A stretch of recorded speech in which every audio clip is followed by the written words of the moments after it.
Good evening. I'm Armando Guerrero Jr., President of the Weslaco ISD Board of Trustees. This workshop is being conducted pursuant to Governor Greg Abbott's suspension of certain open meeting law requirements to the extent necessary to allow for telephonic and video conference meetings in response to COVID-19. Notice of this meeting has been posted online for at least 72 hours. The board is meeting by the use of Google Meets and telephone transmission, which allows two-way communication for members of the public during public comments. A recording of this meeting is being made and will be available to the public at a later date. The time now is 5:33, and I call this meeting to order. I will now begin the roll call. Although a quorum is not required for workshops, we're still going to acknowledge trustees present. Mr. Isidro Nieto? Present. Ms. Agui Sustaita?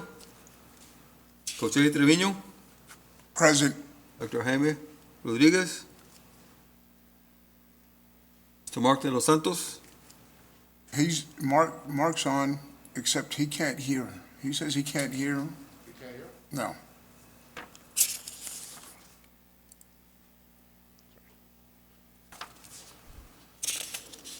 Mr. De Los Santos, can you hear us? Yes, I can hear you now, sir. Okay. Yep.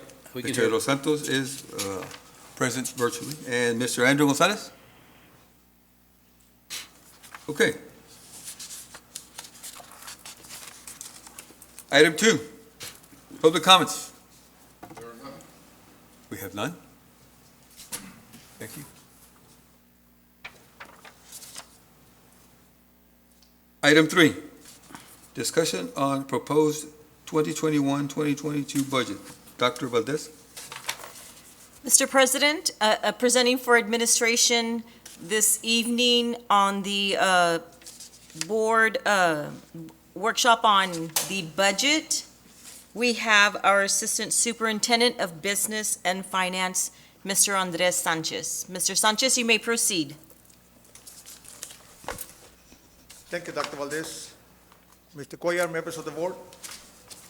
For the presentation this evening, we have an item. I left you a copy of the presentation there. And I have put first the maintenance tax note presentation and then the budget. Can we change it to that way so we can follow the presentation? We have the two gentlemen that will be speaking on the maintenance tax note here present. That way we can get started with that. The maintenance notes? Yeah, first. Yes, you Okay. may proceed. Okay, thank you. We had mentioned to the board in several of the workshops before and presentations that we needed roofing projects, renovations on roofs district-wide. And the amount that we had mentioned is almost $27 million. And I mentioned that the budget for the 21-22 year did not have any money for facilities. And the choices that we have is fund balance or maintenance tax note. And so that's why we had this item on the agenda, so that the gentlemen that work with us on this, the bond counsel, deal with the attorney general, and financial advisor can present to the board on this. So I will have Mr. Gregory Miller. I'll start first. Mr. Miller? Thank you. Good afternoon, board. My name is Gregory Miller. I'm with Bickerstaff Heath Delgado Acosta in Austin, and we're proud to serve as the district's bond counsel. I've been asked to come down here and present to y'all an overview of some of the legal parameters of the maintenance tax notes, which is the financing vehicle that you're going to be asked to consider this afternoon and going forward. Short and sweet, and I'll give you a high-level overview, and then if y'all have specific questions you want to get into, but other than that, I'll just kind of keep it high level. Maintenance tax notes are authorized under the Education Code. As the name suggests. Sorry, what did you say your name is? Gregory Miller. And you're with Hilltop Security? No, sir. Bickerstaff Heath Delgado Acosta. Okay. Yeah. And Mr. Bela with Hilltop is here as well. Okay. And so I'll go ahead and get started. As the name suggests, this type of financing vehicle can be used for the maintenance of facilities and keeping up with upkeep of the facilities. It is not intended to be used for new construction. So just give you an idea, there's a laundry list of things that it can be used for, and I'll leave some materials with Mr. Sanchez so you can review them at your leisure. Repair, rehabilitation, replacement of heating. Have you handed this out? Oh, good. Okay, and you have this already. So roofing is what Mr. Sanchez is talking about tonight, and that falls squarely within what is authorized by these tax notes. Again, I just need to emphasize that new construction and expansion is not authorized by these, but these are suited for renovation. And the maturities can extend for up to 20 years, and they can be secured and paid for a pledge of any source of revenue, including maintenance tax revenue or any other tax revenue. And that's basically it in a nutshell. If there's any more specific questions, I can answer those. And also, if you think of any other questions later, feel free to give us a call, or Mr. Sanchez can get in touch with us. And I'll be here as a resource if anything comes up. So I have one question. Oh, yes, of course. Oh, you said over maturity over 20 years, correct? Yes, sir. So the interest rate will fluctuate during that time on that, correct or not? I'll let Mr. Vela talk to Okay. that, but I believe those are going to be fixed rate. Okay. But I'll let him talk to that. Sorry. The next three slides in the presentation that you have had the list of all the roofing projects, so you're familiar with that one. So I'll let Mr. Vela continue with the rest of the part of the financing, interest rates, and those items. Thank you so much, Mr. Sanchez. Members of the board, ladies and gentlemen, my name is Chris Vela with Hilltop Securities, financial advisors to the district. I'd like to start with our presentation, and you should have a presentation there as well, on page 3, which basically summarizes two alternatives that the district gave to us to analyze. Page 13 of your presentation.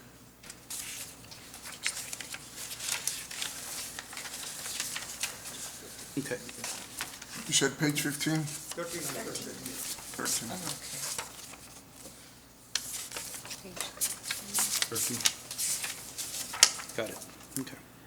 Alternative number 1, or scenario number 1, is the roofing alternative and the cost, as well as the ag building improvements and the cost. Alternative number 2 is just the roofing alternative by itself. And those two alternatives were segregated and for analysis purposes.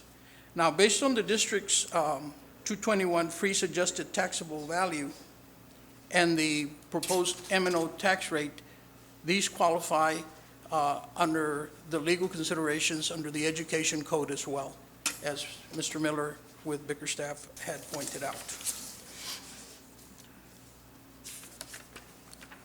Moving on to page 14, Mr. Miller also mentioned that the term could not exceed 20 years. So under the key assumptions, we're noting there that the term will be 20 years. The rating of the district for outstanding debt is an A+, and this would be, we would qualify it for insurance to a AA-, and that would be rate insured interest rates plus 50 basis points as of 8/4/21, which was as of last week. Now, what does the 50 basis points mean? It's half a point on the assumptions that we use for the interest rates to run the numbers. So whatever market is, plus 50 basis points. It's a safety margin as we go forward. Obviously, tax exempt fixed interest rates. What that means is that the interest that the investors would generate from the repayment of the maintenance tax notes would be tax-free to them under federal statutes. The RAP structure to achieve an overall level debt service is taking your existing limited debt and wrapping the new debt around that to achieve a level solution for the 20 years of the new debt. That's what that means.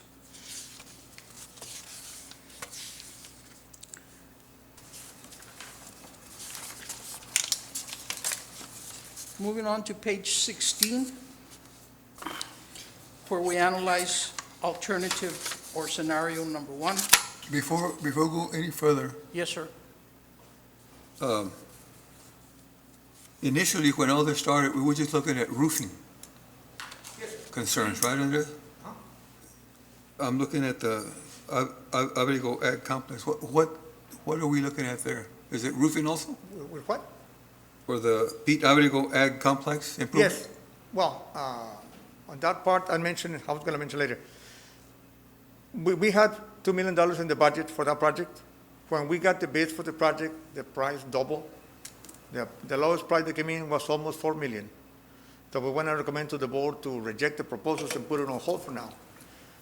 Prices, we understand from talking to a couple of architects and some construction contractors, prices are supposed to start going down between 6 to 12 months from now. So we don't want to go with $4 million, so we want to wait till the prices go down, and maybe no more than $3 million as a cost for it. But we want definitely to go lower. In the event that we were able to add the cost of that project to the loan, it's something that could be done. Doesn't have to. There's two options that Mr. Vela is going to discuss. One, roofing only, and one, roofing plus the ag farm. Up to $3 million for the ag farm project. But roofing only is one of the options that we have that we're more strongly going for. But he was making the scenario for both in the event that we add the cost of that project to the note. And Mr. Sanchez, can you explain to the Board of Trustees Sorry. in detail what the project would entail? Like, what are the improvements to the Pete Abrigo Ag Complex? Yeah, let me have Complex. Mr. Garza, Americo, can describe it better than I can. Okay. Yes, good evening, Dr. Valdez, Coach Cuellar, members of the board. So what we're doing with the Ag Farm Complex, we have the arena, which is a structure that's sound. It needs some reconditioning, and the roof itself also needs to be redone. But we're remodeling the entire structure, the entire building. We already have the building. It's going to be the same footprint. Aside from sidewalks and a drive, everything else already there is not going to change. So what's existing is what's going to be remodeled. And so what we're doing is we're adding concrete within the facility, drainage, we're lighting, and we're updating everything that's on there as far as classroom that's there, offices, restrooms, and so forth. Well, I understand those things, Mr. Garza, but when all this initially, again, when we started, we wanted to address roofing issues because for years and years and years, every time it rains, we've had leaks that, were just kind of passed up and never really corrected.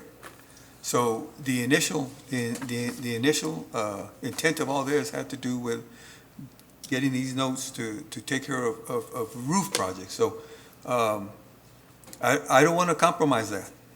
I don't want to compromise that because that's something that really needs our attention. Not to take away from the ag farm, because it does need work, no question about that. But right now, I just want to make sure that we don't compromise, anything to correct the roof leaks, okay? Right, correct. Okay. And I think that's where we're, proposal one, that's where it's indicating, proposal one is just Right. roofing. Right, I understand.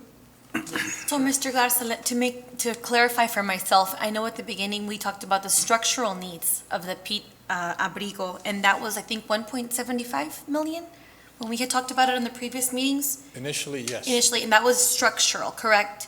Not necessarily, no, that was the entire project. That was the entire project. Yeah. So it's going to be apart from that, 3 million?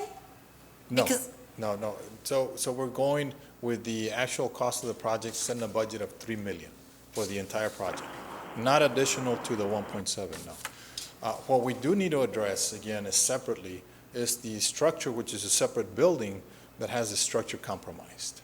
And that is separate and apart from this project. Okay, so Andres says that we have 2 million already in the budget to pay for that, So it plus would be, these three. it would be one more, One more. Correct. to make it a total of 3. Okay. Yeah. So just increasing the existing budget by 1 more million, right? So why don't we present it that way?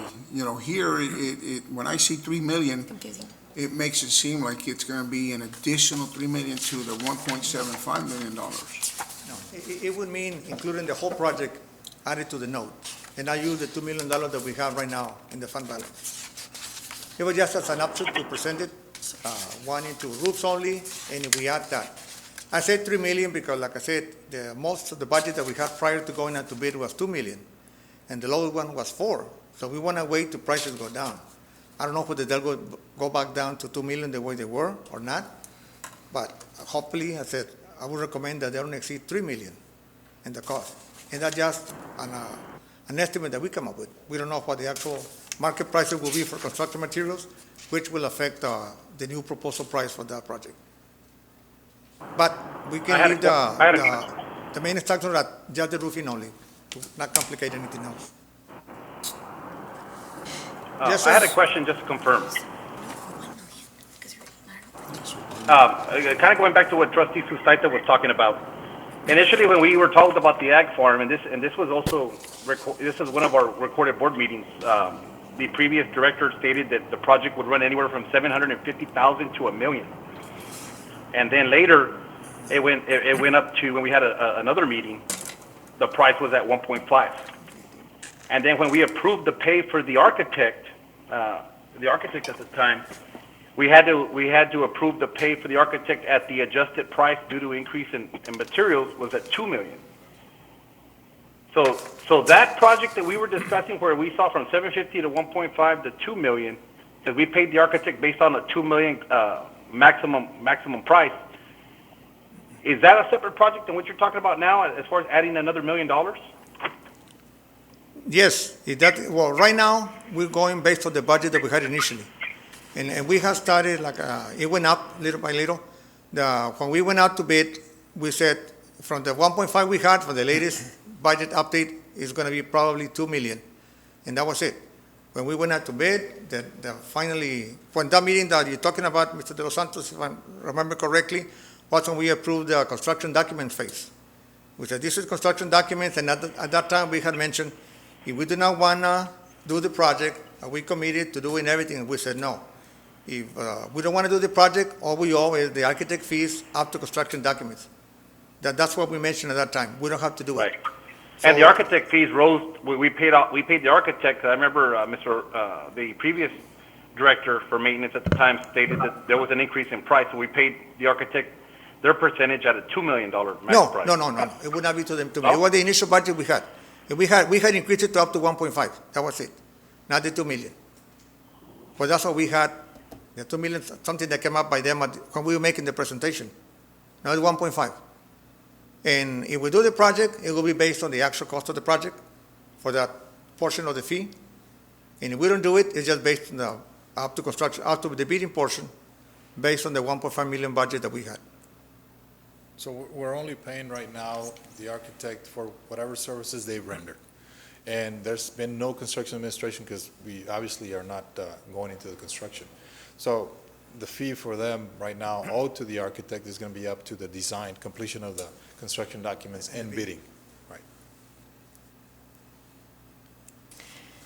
I'm Yes, sorry, go ahead, because go this ahead. is my first time as a board member, so I'm looking, okay, what is a tax note? It's kind of like the cash flow coming in, correct? The cash flow coming in from 2021 to 2022, that's what the tax maintenance Maintenance tax note? note is. It's a loan. It's a loan. It's a loan It's a for loan. 2021 It's to a loan. 2022, money coming in other words, because it says here fiscal year 2021, or you're talking about the improvements, or 2021 to 2022. Where's this money coming from? The 2021 is usually the year that's assigned to the loan on the calendar year when it's issued. If we issue in January, it will be at 2022. Okay. Maintenance tax note series 2022. That's more or less how the financial people call it. Last time was at 2017 maintenance tax note because we issued it in 2017. Okay, And for 21, 22, we'll get the money, the proceeds. If we issue the roofing only, it will be about $27 million that we'll get. That is the amount of the proceeds, the loan that we're going to get. And it gets recorded, and we'll start working on the construction. The architect that we hire for the roofing projects, whenever we have contractors, and it goes on like that. But it's added to the 21, 22 budget because that's what we're discussing. okay, I guess what kind of confused me was the three, but you already explained. Yes. It's one, not Yes. three. I apologize for the confusion. That's the confusion that I had.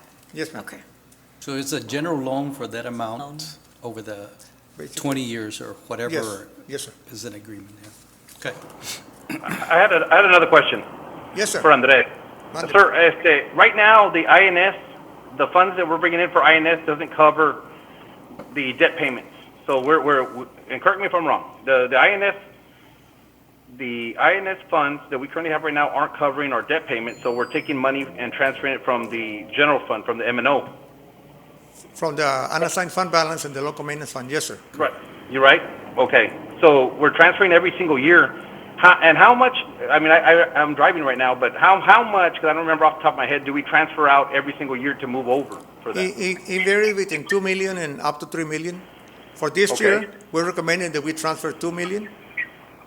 And I can mention that later on in the budget, but it's been between 2 and 2.8 million that we need to transfer. The two pennies that we have right now generate about $1 million between taxes and the IFA money that we get from the state. And the loan payments are 3.8 for a year. So, but like I said, I'll cover more when we get to the budget. Not to avoid your question. Right.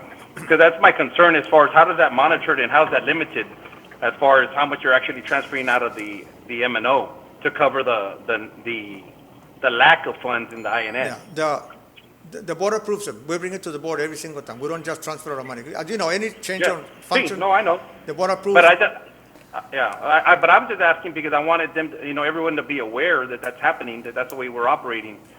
And how does this affect us putting in another tax lien note? Yeah, those that you're talking about is the INS tax rate. This maintenance tax loan will not increase the M&O tax rate. It will come out of the budget that we have right now. There's no tax increase for this loan. There's M&O tax, there's no increase in the loan. The bonds are the one that increases the INS tax rate. And Mr. Sanchez will discuss that in deeper detail during the budget presentation. Yes, Okay. thank you. Okay. Tavella, continue? Okay. Tavella?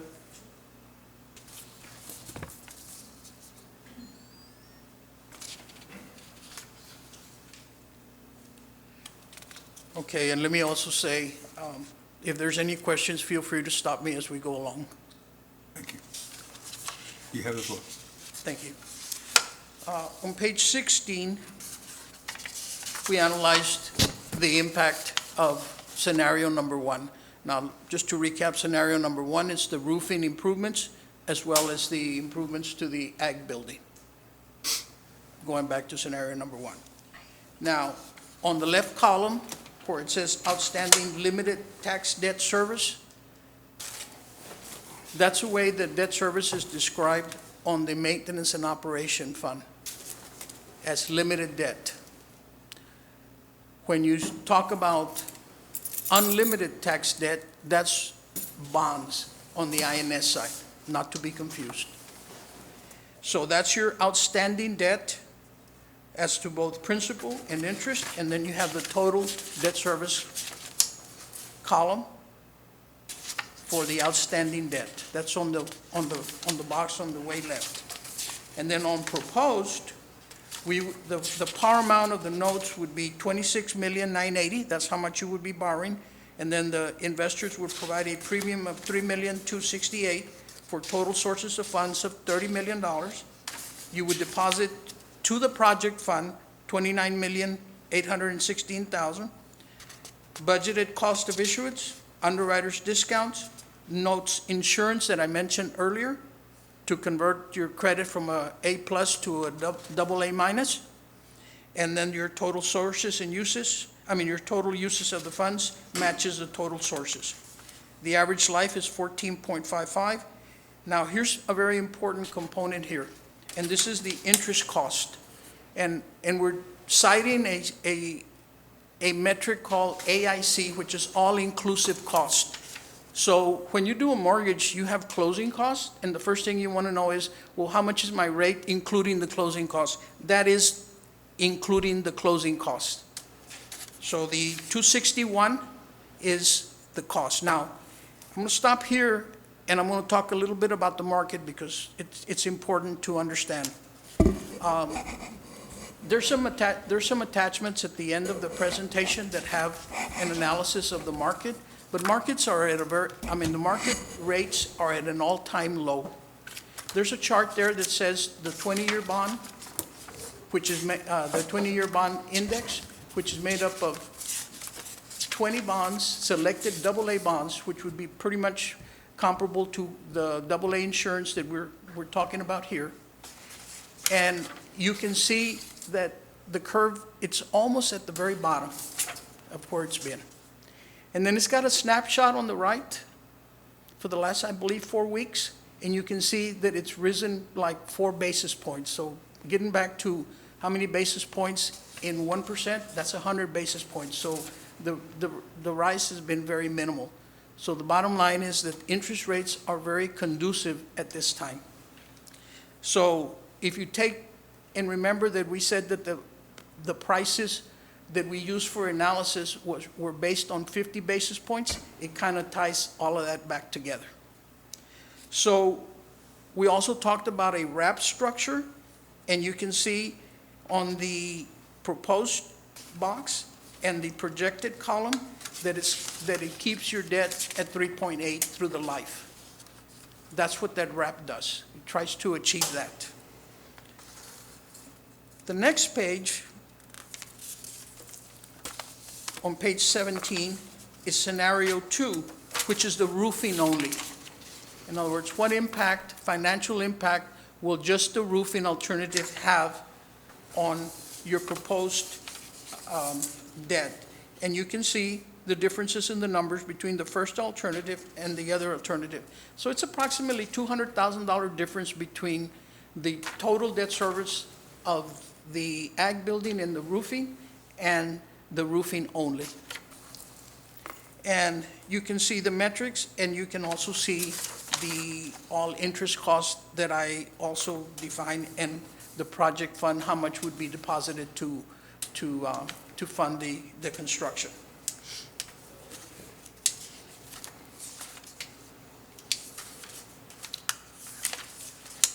The charts that I was talking about in terms of rates would be on page 20 of the presentation at the top, which would be the bond buyer general obligation bonds.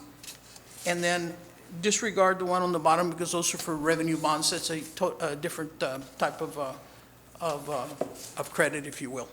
But you can see what I was talking about there. And that's a snapshot from 210 all the way to 20 and to the present. So you can see what interest rates have been doing for general obligation bonds of a similar rated credit as that of what is being proposed for the district. So, Mr. Vela, interest rate is pretty much fixed? Yes. They're fixed from start to finish. Okay. They're not going to deviate. A variable? No. Okay. What you see there, and that translates into the debt service. All right. Thank you. So it's a fixed rate, not a variable rate. Correct. Mr. Vela, if I may backtrack a little bit, scenario 1 and scenario 2, page 16 and 17. Scenario 1 is the ag and the roofing together, what it would cost us. And then scenario 2 is just the roofing, correct? Correct. And the difference in price that we would be paying is about $200,000, you said? On an annual basis, On an yes. annual basis per Yes. year? Yes. So if we want to finance both projects, it costs us $200,000 more per year than financing just the roofing by itself. That is correct. Okay. Now, I rounded the numbers. I mean, they're, Yes, yes, But around there. yes, And it's every year, $200,000 till the end of the, exactly. okay. The life. The life. And that's reflected in the furthest right-hand column. If you compare those two columns, one with the other, you'll see the difference. Any other questions?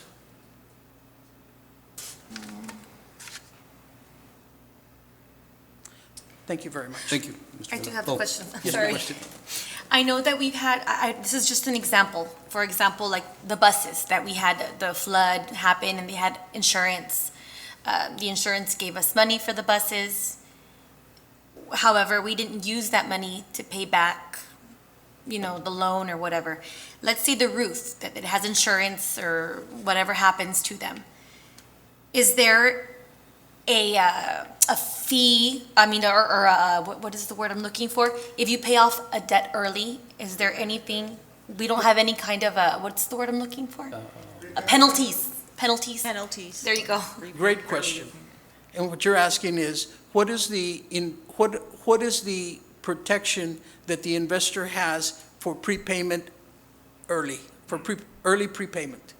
Typically, in the bond market, you have a 10-year protection. So for the first 10 years, the investor is assured that his monies will not be called or prepaid, if you will. Mm-hmm. Now, there are other ways to, you know, to handle a situation like that. We could conceivably do an an extraordinary call to where you get to pay them, you know, when you have the money available. Or you could say, if I do get an insurance claim, okay, and they pay up, you can place that in the documents and call that, define that as an extraordinary call. But early calls cost money, and they raise your interest rate. What it would cost to do something like that, honestly, I didn't price that option. We could get back to the district and staff with that option as to what it would cost. Now, historically, what I have seen over the years with early calls, they range anywhere, depending on the market, okay? Anywhere between 5 to 15 basis points penalty for an early redemption. Or an extraordinary call, or just a plain or early call. But we can certainly look at that. That's a great question. So as a financial advisor, would you advise the district, if that would happen, that money that we get, pay the loan back, or use that money for something else and just pay the loan as you go? What would you advise as a financial advisor? That's a financial question and a policy question. Okay, we'll discuss it later then. I think that good planning can get you there to where if you have an idea or an estimate of what you can sell for, and if you have some additional monies that maybe from a sizing standpoint, from a financial standpoint, that you can get there, okay? Yeah. You can use tools like a reimbursement resolution that the bond attorneys will pay, and you can spend the monies and reimburse yourself later. That's another tool that you have. From the bond proceeds, you can use your own money and pay certain things and then reimburse, you know, when you get the bond proceeds. So there's a lot of things that can be done. I think what's important here is to hear your goals so that we can incorporate them into a financing plan and work with your staff to get there, if that makes sense. Yes, Thank you so much. sounds good. Thank you. Thank you, Mr. Villa. Thank you.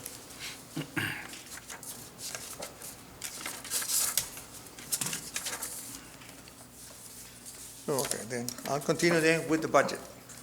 No more questions on the main structure then? For me? I have a question. Yes, sir. Based off of page 8.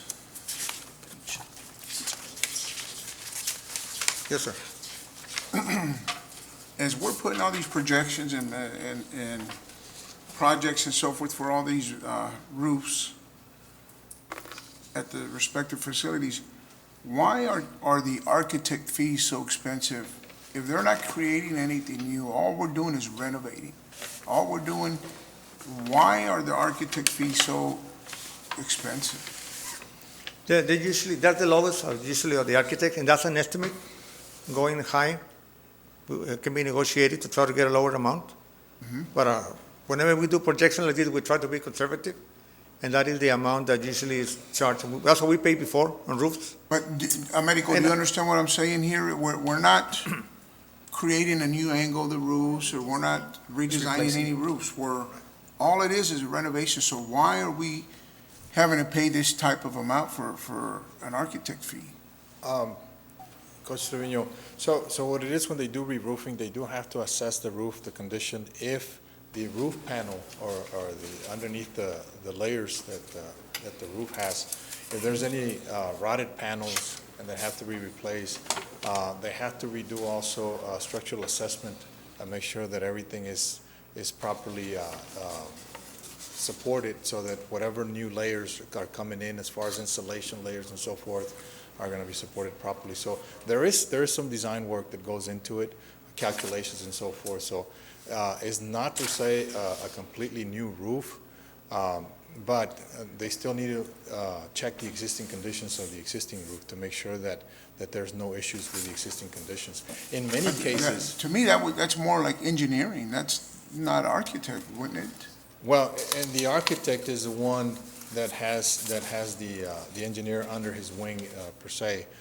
The architect is the one that do the actual checking of the work as well, as far as compliance with codes and installation and so forth. In many cases, in most cases, if the architect is not a specialist or doesn't specialize in roofing, they go hire a consultant as well. There are architectural firms that are consulting firms for roofing, and that's all they do. They specialize in roofing, and it's a specialty, if you will. And so a general architect that does construction may or will have to hire one of these consultants as well under them. So in many cases, an existing roof is a bit more complex because of the existing conditions. You just don't know what you're going to find than a brand new roof when you know that there's really nothing existing and you're just creating everything with a clean canvas, if you will. So the existing conditions and the unknown conditions of what you're going to find is the complexity of one of these re-roofing jobs. Mr. Garza, in the last three roofs, I believe it was Memorial, Airport, and I don't know which was the other one. Northridge. Did they have any difficulty in having to make adjustments on that? One of the things that we did find was we did Cuellar as well, the manhole at Cuellar. Okay. And we did have a lot of damage out there that required, right. So we had some pictures that were presented to the board at the time. So those roof panels were severely damaged and they had to be replaced. So those are some of the unknown conditions that are encountered out there. Okay. But how does the architect play into that? I'm just curious. Like as far as like when you find those known conditions and paneling that needs to be replaced and whatnot due to rain and you know corrosion. I mean, you know that the material wasn't useful anymore. But how does the architect? Like I understand, like Mr. Trevino was saying, like I can understand the engineer, but the architect plays a role into that. Yeah. So they're the lead and they're the ones that we. If you will, if you look at it as a general contractor hiring subs, so the architect would be the lead in the design of the roof. Right. And they're the ones that lay everything out. And then they hire their subs being their additional services, structural engineers and consulting architects as well, if they're a general type of architect design firm, right? Okay. Otherwise, we end up playing the game of a general contractor, and it's a lot more work to try to manage several sub fields or service providers in engineering and design and so forth. But we have an in-house construction manager, don't we? A supervisor? No. No? Oh, we don't? No, Okay. no, we don't. Not for construction, no. Oh,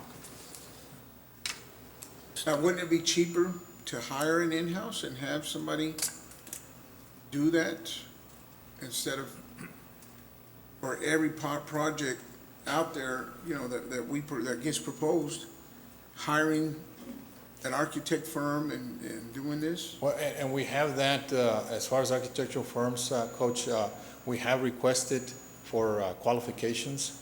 We need to bring that to the board, similar to the engineers and the engineering firms that you all ranked and approved everybody. Right. So we do have that. We just need to bring it to you, and we're looking at possibly the next meeting to get that set up, to do a workshop so that they can present to you, and then you select whether it's all of them or a few, and then we have them on board.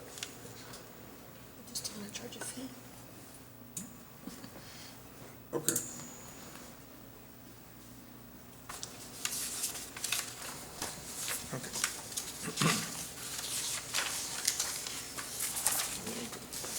I will go then to page 22 on the presentation, please. This is a slide that we've discussed before, and it's student enrollment and average daily attendance.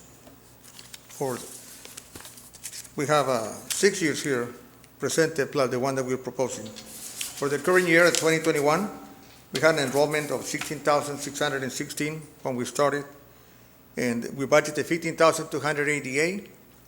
We achieved 14,986 ADA on our own for the attendance of our students, and with the help of the whole harmless provisions of the Texas Education Agency, we were able to get 15,616 ADA. For next year, 21-22, we have a similar enrollment of 16,703 that's expected to come to fruition. Plus, we're projecting the ADA at 15,200 again.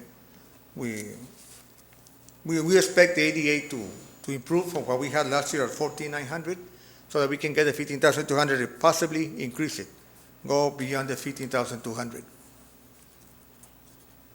So the current enrollment projections are matching this, the 16,703? No, we're low right now. Right now, we're low. We are about 12,000 something ADA that has enrolled.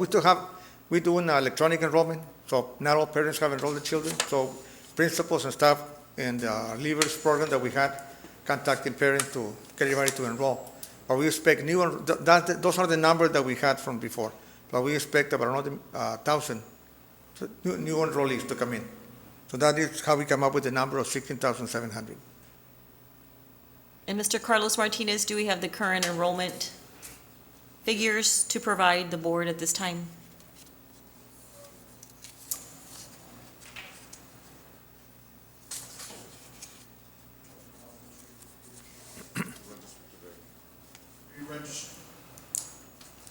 Numbers of those who have pre-registered as of today, so that way we have, Good afternoon, Dr. Valdez, members of the board. As of today, we have 12,837 students that have registered, which is equivalent to 83%, and we're still down 2,672 students. That's as of the numbers as of today.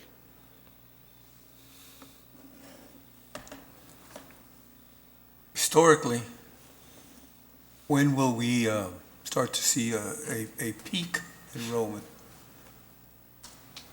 I know that the pandemic has had a lot, of an effect on the attendance and, whatever, but in general, historically, when can we expect a peak enrollment?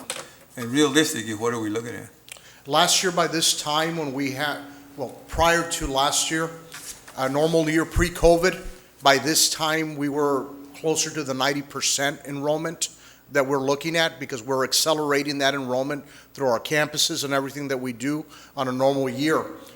Right now, there's still several questions regarding what's going to happen with the start of the year. And I think that's where there's some apprehension with some of the registration taking place. And that's what every school district is dealing with at this point right now. and we'd have to do some data mining as far as, is it at the elementary level, is it secondary? And we have those percentages broken down, those pre-registration forms. Now, keep in mind, they're taking place daily, so they got to update that data, get it into the system, so that percentage will continue to increase. We are working closely with our principals. As a matter of fact, we communicate with them daily to let them know, to continue the push, everything that we're doing, reaching out. They have their teams on campus. They're calling out. We're doing home visits with teams. We're aggressively trying to get all our students enrolled as best as we can. But we are pushing it, and we are moving forward with it to continue that enrollment. Mr. Aguilar, are you Yes, getting ma'am. feedback from parents who are saying, I don't want to have my kids at school based on what's going on, I want to have virtual? Are they still adamant about that, or what is the feedback you're getting? There are several calls. We do field several phone calls. I know several of our principals also field several phone calls. The concerns regarding, again, the mask, the lack of the mask mandate has been primarily the biggest concern that we're dealing with right now. Second to that are the vaccinations, Okay. that are in place.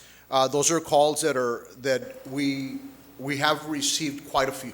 And can you share, Mr. Aguilar, how many calls How many calls do we receive? Approximately? I know of Approximately? one, and I don't know how many you have received. It's a high volume coming into our office. How many? I would say from a normal, we average anywhere from, and just my office, probably Right. about 10 to 15. I'm not sure with, Dr. Garcia has also received phone calls. Our intake center also receives phone calls. So a parent with Ms. Garcia, she's also receiving. So this is district-wide.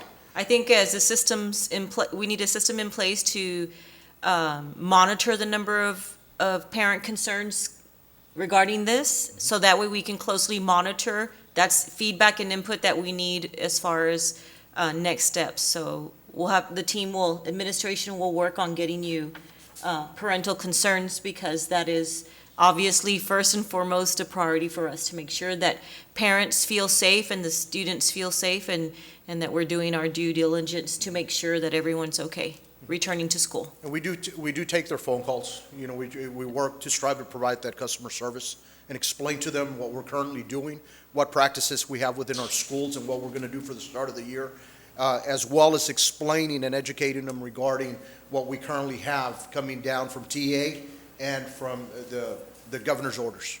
I know we all read different things in the news and the newspapers. TEA or the state of Texas, is it a $1,000 fine that they'll be fining, or the schools if we require masks, or how, what do you know about that?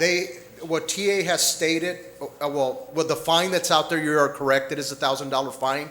They have not specified how that fine will be imposed. It just says that it's a $1,000 fine.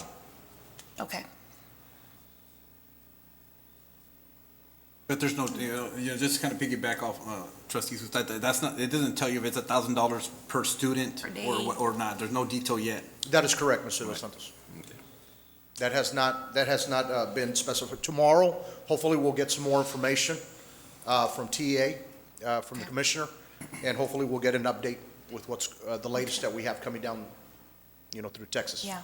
I know I shared a newspaper article earlier with the rest of the team here, how Austin, just for example, Austin ISD, I went blank. Austin, implemented the mask requirement, and they saw their registration numbers go up just based on mandating the masks. Parents felt safer. So that's probably going to be a trend I'm sure that we're going to be seeing, and I guess we'll have time to discuss amongst the board what See what And the, to do. there's been several school districts actually that have mandated it. Right. Whether it was Austin or Houston, or they're mandating masks. they mandated masks and they followed up with lawsuits as well That is too. correct. So it's kind of, because like you said, the $1,000 fine is still up. I'm pretty sure it's not gonna be $1,000 for the district. It more than likely it might be if they follow through with it, it may be $1,000 per student. So that's kind of like what he's talking about as far as, okay, we have to wait to see what we, you have to identify first, okay, how are they gonna implement that fine? Is it gonna be on a per student basis or whatever the case may be? Because if you look at 16,000 students and then at $1,000 a student, That is correct. so I think that's what the districts are trying to figure out. But I know that you're right, some districts have implemented mandated masks, but they've also followed up with lawsuits against the state. So just to clarify, Mr. Aguilar, these districts that do that, they're just doing it on their own and just waiting to see what the consequences are going to be? Correct. Yes, sir, that is correct. Right. With legal action. And so tomorrow, Commissioner of Education Morath will be addressing the superintendents, and so we will keep you posted as far as what communication is coming from the Texas Education Agency. All right. Thank you. Thank you. Thank you, Mr. Aguilar. Dr. Valdez, and at what point will we be making that decision as far as? That is as far as the mandatory face coverings, we're very close in I've met with the team with superintendent's cabinet and have shared that we are extremely very close in making that decision. We are awaiting what Commissioner Morath is going to share tomorrow. And then I will be reaching out and networking with other Region 1 superintendents on if it's going to be a collective effort, so that way we move forward with requiring the face coverings. Okay. I know Coach Trevino on Monday shared, we want to express, and really the 3 Ws, right? Wear a mask. Right. Wash your hands and watch your distance. So that is a possible next step. So we're ready to pivot as soon as we want to make that mandate. And we'll come before you for your support. Ma'am. Okay, I'll continue on page 23. That is the property values used to calculate the tax rate and the current tax revenues.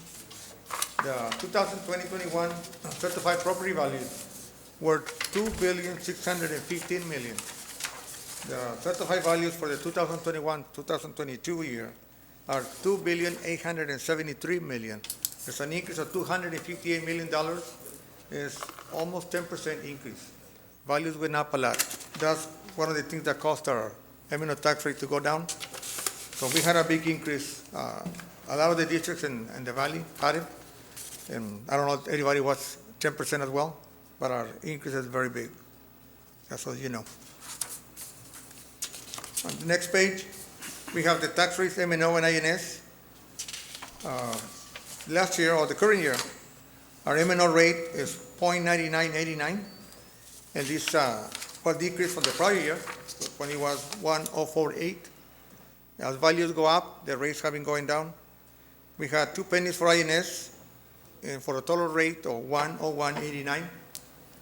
For the current year, I have spoken to you initially since the rate was going to be going down. So 94.07 is the M&O rate that we have to have, and this is being certified by TA.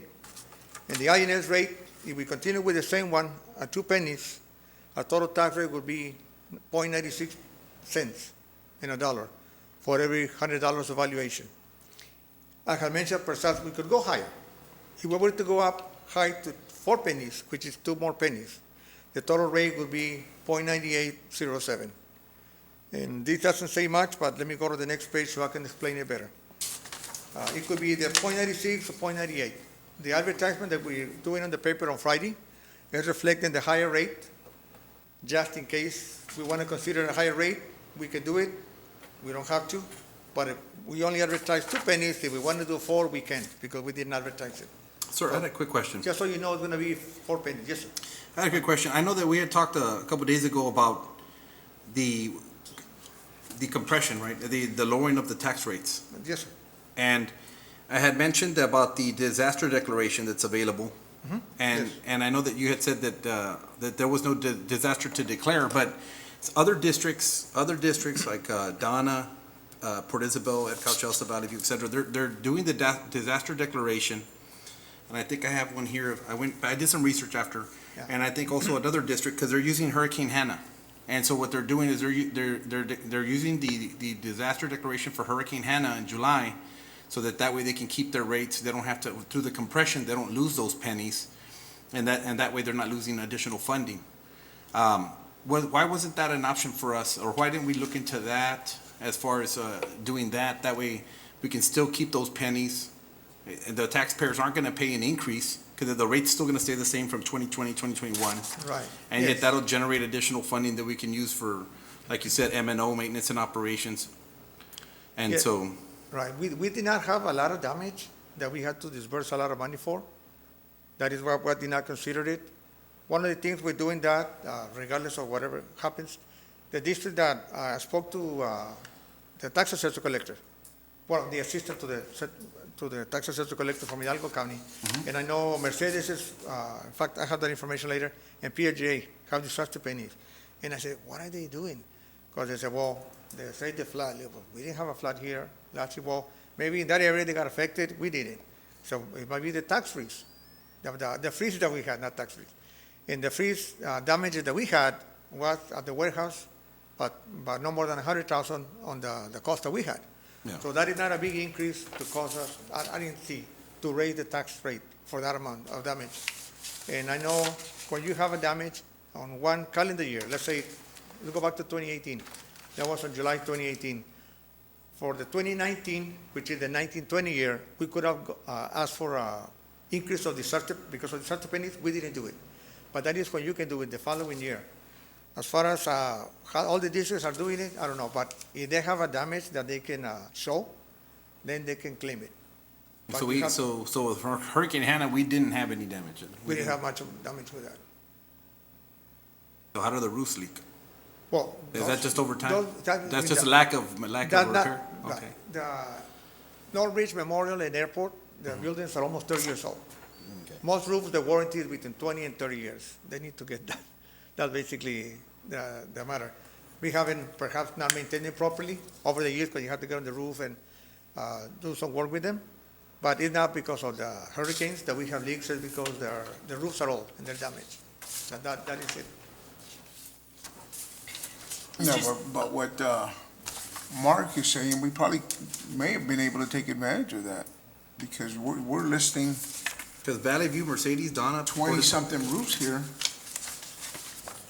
And for us to say we didn't have any, or we had minimal damage, there's over 21 facilities listed here. So, and they all have some type of damage is recorded there.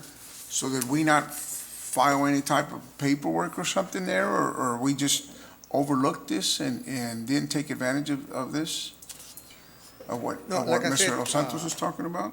No, Because one of the discussions we had with the medical last time was over the past couple of years, we've taken out millions of dollars, like the tax lien notes, out of the general fund.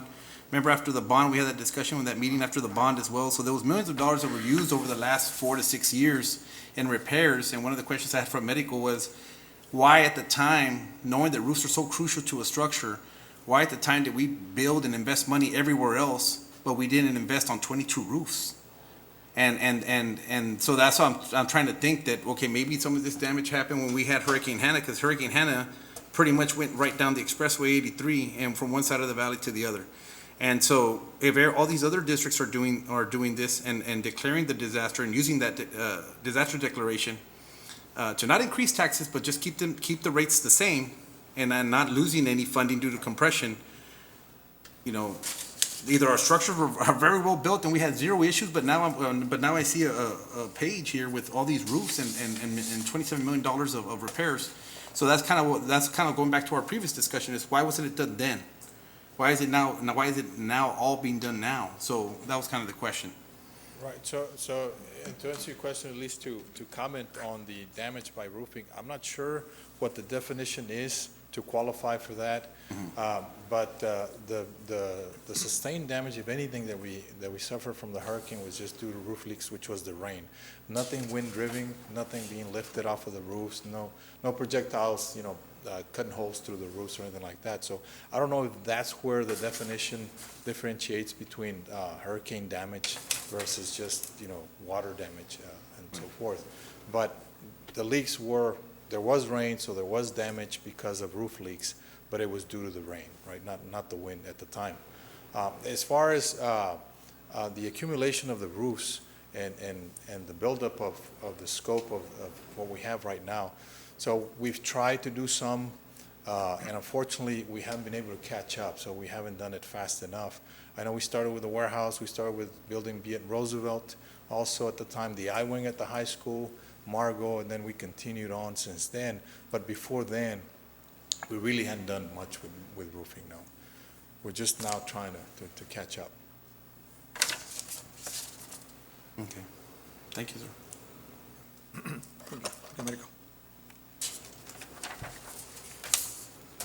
Okay, I'll move to the next page. This is the explanation of the debt service, the interest and sinking fund. This is the one that pays the bonds. On the two columns with figures, the column on the left has the 2 pennies tax rate.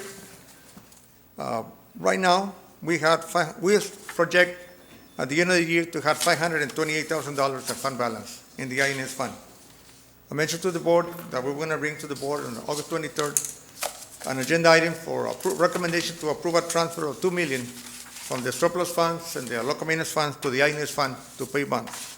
So that is that $2 million. Those two amounts will give us $2,528,000. Then with the 2 pennies next year, the taxes will generate $517,000 at the 92% estimated for collections. The IFA amount, the revenues generated by the IFA tax rate is $468,000, and we have about $2,000 of interest revenue. That gives us a $3,516,000 of money available to pay debt. So the payment of principal and interest on the bonds for next year is only $3,143,000. And I say only because we're switching to a 10-month year. On the bonds, principal is paid on February plus interest, and then in August you pay interest. The payment on the interest on the bonds coming up, in fact, we're making the payment this week because it's due on the 15th. It's $800,000. Next year, the August payment is going to fall until the following year, the 22-23, because we're cutting it to 10 months. So the only amount we're going to pay in bonds is the February payment on February 22. That is $3,143,000. So if we hadn't shortened the year to 10 months only, the bond payment would have been $3.9 million, which means I would have asked for a transfer of $2.8 million, transfer from local maintenance to INS. Because we're cutting it short to 10 months, all we need is $2 million. You understand what I'm saying? No, it's complicated. To me, it's easy because I've gone over it many times, but when I'm explaining it to you, and I've gone over it before, but I wanted to make the point. Last time I didn't mention it. Our debt payment is going to be less for next year because it's a 10-month year. Right. The following year will be 12 months. It will have a February payment, an August payment and a February payment. Right now, we're paying the second payment in August, and it's within the same year. Next year is going to be short, so it's 3.1. So if we hadn't cut it short, we would have need $3.9 million to pay the debt. So then the transfer that we would come to the board to transfer from local maintenance to INS would have been $2.8 million. Earlier we mentioned about bringing money from local maintenance to INS fund. So that is where I'm getting to with the increase on tax rate. Since we're going, Mr. De Los Santos mentioned going down on the MNO rate, I wanted to propose that possibly we can increase it to 4 pennies, the INS.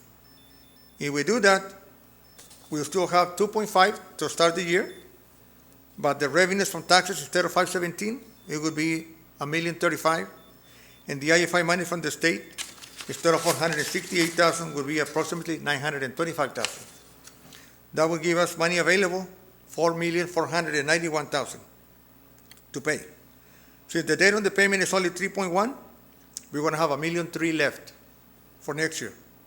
So next year, when we come to the board for a transfer, it will be $2 million or less, Right. not 2.8 that it could have been. And that is what I was considering perhaps increasing it to 4 pennies. The taxpayers are already getting a 5.7 pennies less on MNO, perhaps raise 2. They still get 3.7 pennies less total tax rate to pay.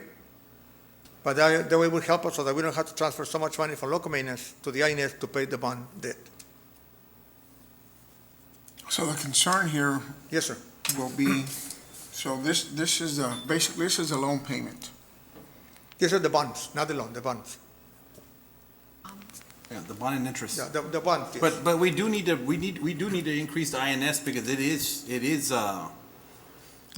compared to other districts, the pennies that we have in there is lower. So that needs to be done. I mean, I agree with you on that one. Yeah, At least I do. I mean, I'm speaking for myself. Yeah, 3 years ago, we raised it 2 pennies, Right. and so that's what we're proposing, 4 pennies. Right. If the board approves it, good. We're advertising 4 pennies. So Because the board decides, no, let's keep it at 2, we can leave it at 2. a few years ago they zeroed it out, right? In 2011. Right, they we zeroed did it our out Tax back- ratification election, yes, sir. Yeah, because I went back and I looked kind of to look and see the history. Yes. And I understand why you all did it at the time. Yeah, we provide additional funds for the district. Right. Now the legislature caught on to it, and now they don't want. Right, districts yes, to do that. because some districts did move some pennies, that you all moved them all. So aggressive, but yet now you got to build back your INS because that's why you're transferring so Right, much. yes, sir. Mr. Sanchez, I'm seeing 2020 to 2021, the tax rate was 1.01.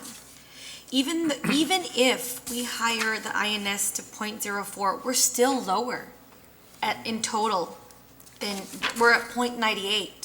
Even though we hired it, if you're going to hire it to 0.04, The tax rate is still lower than 2020 to 2021, The correct? last, yes, ma'am. Yeah. So, I mean, that's good. Mr. Sanchez, are we still one of the lower That's sort of. tax rates Yes, sir. in the valley? I have a slide here. Where is it? On what page? I think I'll cover later on. But the lower tax rate is because of House Bill 3, correct, sir? Because of House Bill 3, that's why you're required, like for compression? Well, yes. Well, it wasn't House Bill 3, I believe Or which one it was was at the same time. I thought it was Senate Bill 2. Because it was a taxpayer advocacy movement that there was, and they wanted to help taxpayers because property values keep going up and up and Right. up. So they'll say, you go more than 2.5% increase, you have to go down. Right. So the rate that we had, TA conducted a survey on that. Right. And we calculated it, submitted to them. And what they asked for is the certified taxable values from last year and this year. And TA calculated, this is your rate. And then we went through the process and we came up with the number we have. So M&O has to be approved by TA. And if you're asking for the disaster penny, that's something that has to be justified later on. And the disaster pennies isn't gonna run, for years. The disaster penny, that disaster declaration, that option is only a 1 year. 1 year. Yes. Right. The way I But understand, yes. you generate a good amount of money by keeping. Additional funds 1 year, Yes, when you yes. do it. But just for that 1 year, then you have to drop it back the following year. Correct.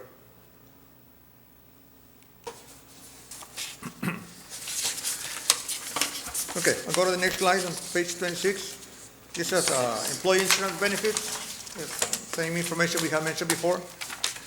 We will not add any increased contributions for medical or dental programs, either to the district or to the employer. That will remain the same. And we will continue the life insurance benefit of $25,000 per employee at no cost to employees. The next three slides, 27, 28, and 29, are the roofing projects that we've been discussing before, that we discussed in the workshop. So unless you have questions on those, I'm not going to cover them.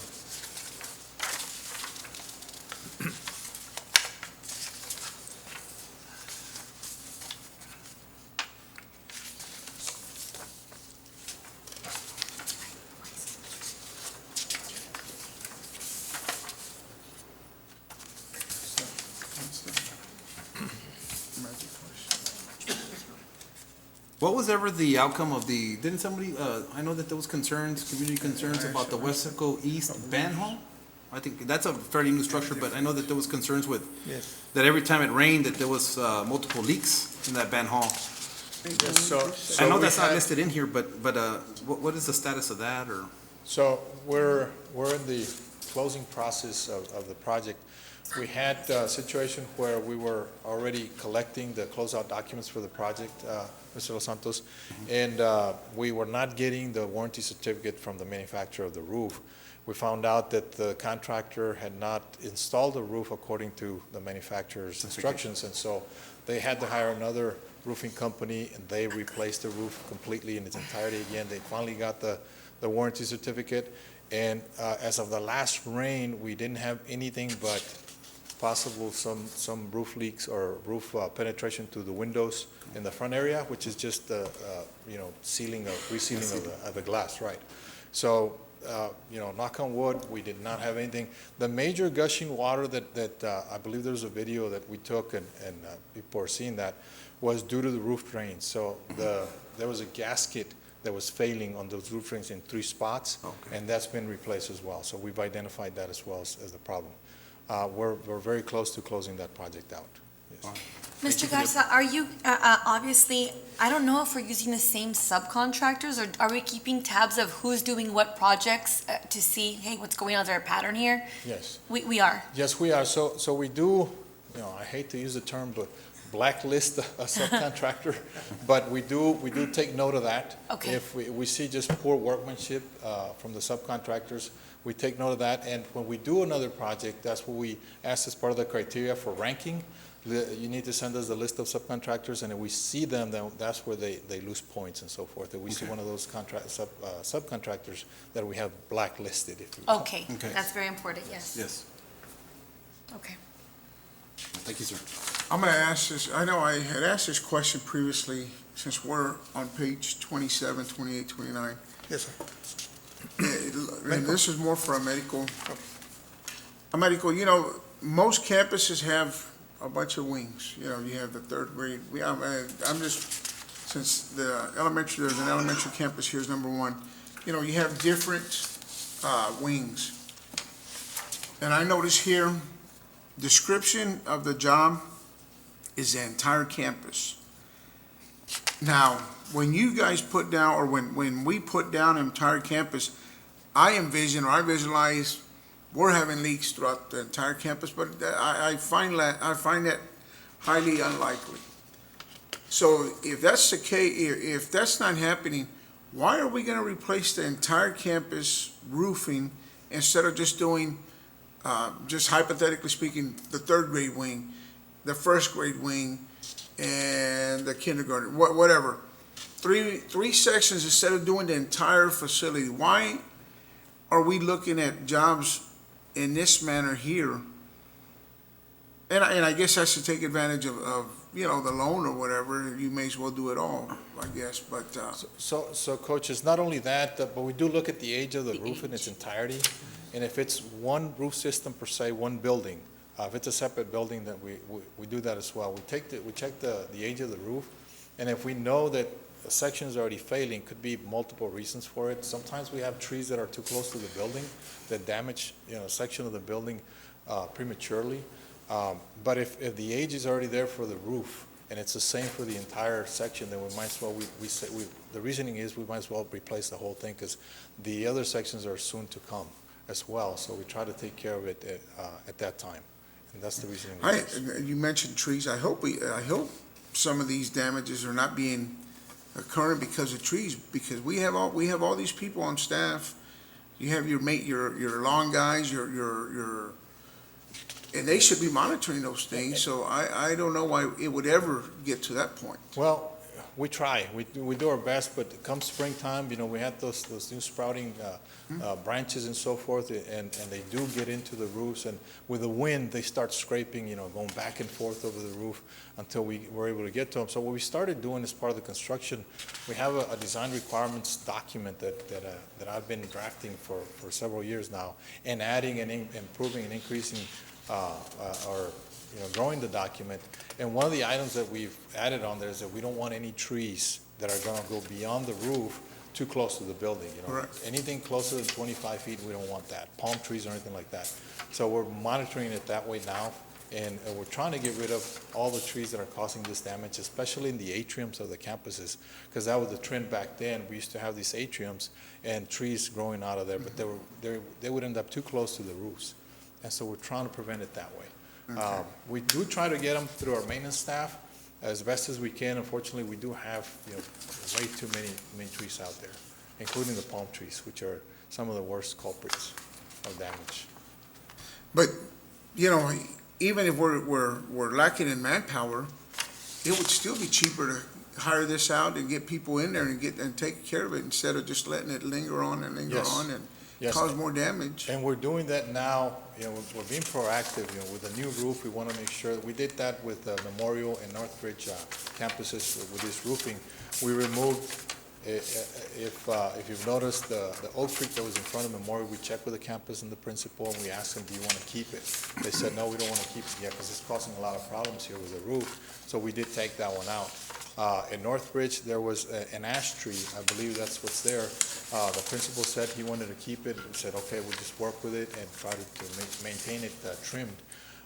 But within the atriums, we also removed several trees at Memorial as well, and we trimmed back other trees and palm trees at Northridge as well.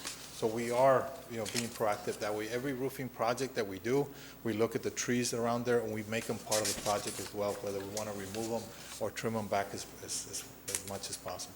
Okay, thank you.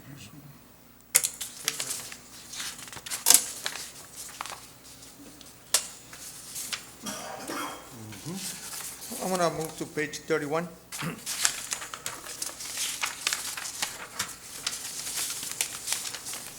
This is the facility needs that are not included in the proposed budget. We mentioned the roofs, the prior two slides.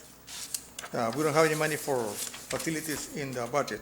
The main stock notice, what we discussed, that will be a vehicle that we could use to finance the roofing project that we have, to avoid our students and staff to remain in an unsafe environment or to be in the future in an unsafe environment. We had HVAC projects that we need, and we're trying to fund those through the ESSER 2 and ESSER 3 federal funds. We are applying for those as part of our grant, so we should take care of those projects with those funds, so. And how much money are you applying for the, through the ESSER? The total of the HVAC. For the HVAC? How much are you all applying? Medical, was it 20? HVAC project? So the allocation was 15 million under ESSER 3, 10 million under ESSER 2, but I believe based on, we're more closer to 19, 20 million then. We may not be able to hit the 25 million at all, based on closer estimates and budgets for the projects that we've identified. So we're looking at about 18, 19 million, I believe. Total? Yes. 18, 19 million total? Both funds, 2 or 3. Yes. 18, 19 million for those projects, for the HVAC? Correct. Okay.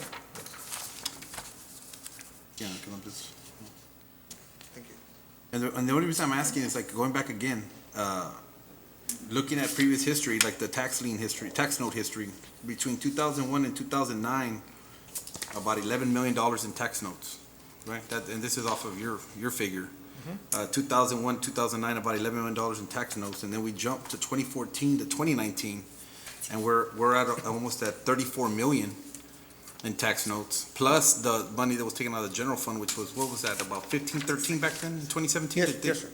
So that puts you at almost about 50 million, between $50 million between 2014 and 2019 from the general fund and tax notes, all like looking at these figures combined.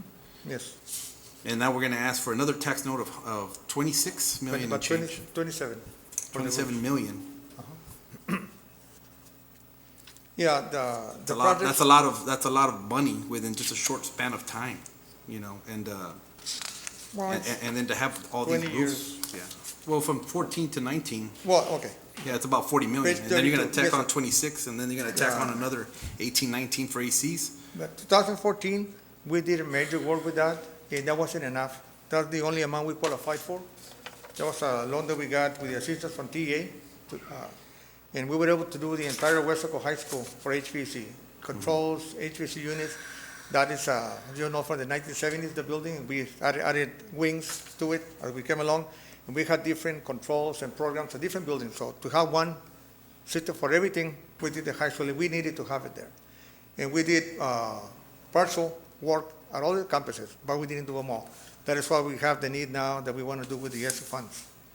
In 17, this is plus the money we got from the local maintenance fund balance. We did part of what we wanted to do with the bond. The bond had a small amount of roofs, and, well, actually, we wanted all the roofs. When we anticipated the roofs, the needs was less than the actual need was. Right. Airport, we thought it was going to cost us about $100,000, but when the architects came to check it, they said, Mr. Sanchez, look at this, and we did a better review. We needed to replace the whole roof. We thought, like you were was mentioned earlier, just mentioned fix this part, but we had to fix the whole roof. So the amount of money, we run out.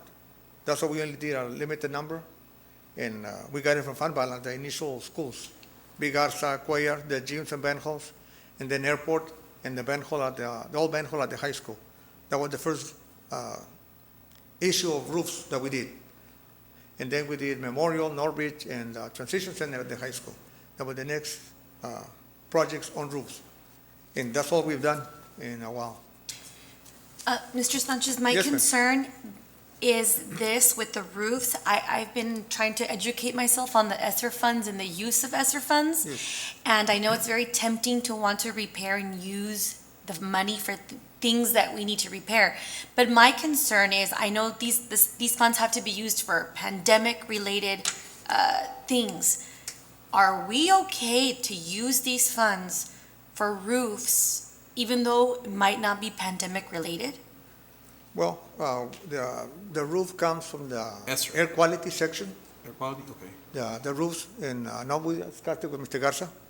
Honest, you want? So there are several criteria that are allowed, ventilation being one of them, bring in more outside air, so we have any issues with our equipment, that's the flexibility that we get, improve the outside air intake on the system. So per se, what I've been doing is that if we have trouble with the outside air dampers of the units, or they're locked up, and we need to have them repaired or replaced, then I've been submitting that way.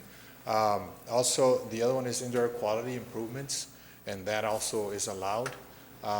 There's also a criteria there when we do a pre-approval for this, because it has to be submitted as a pre-approval. There's also a criteria for alterations, remodeling, and construction as well.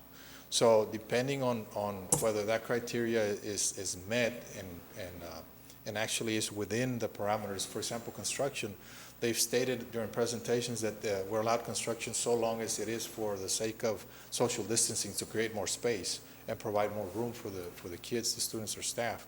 And so that's where they allow construction. But those would be like additional to the Right. building already existing, right? Right, exactly. Which we're not doing. No, we're not doing any of that. But with AC, with HVAC, they were very, very flexible, at least in their presentations. They did say that indoor quality, ventilation, indoor just HVAC repairs and modifications. So how does the roofing tie into HVAC? Because you're sitting on top, or? So the roofing, we submitted it as an indoor air quality. They've already pre-approved some of the roofs that we submitted that we've already done. And so that did qualify. But we submitted as indoor air quality because of the leaks. So we have leaks, moisture will tend to grow mold.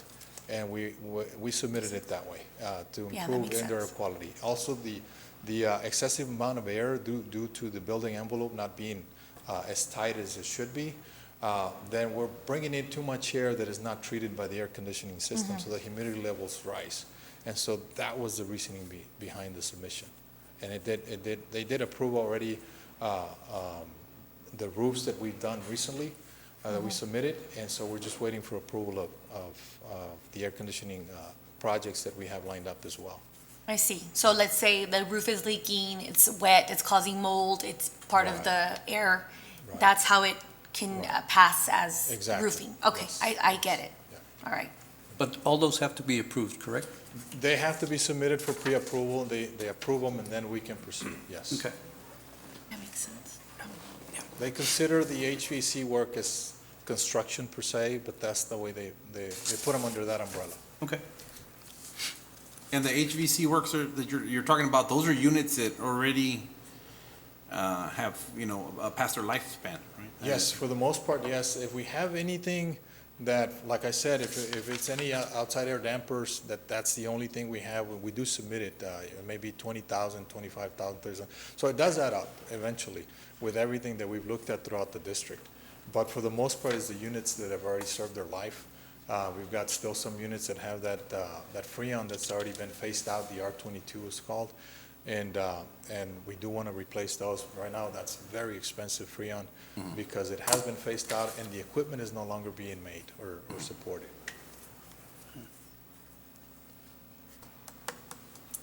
Thank you. Michael.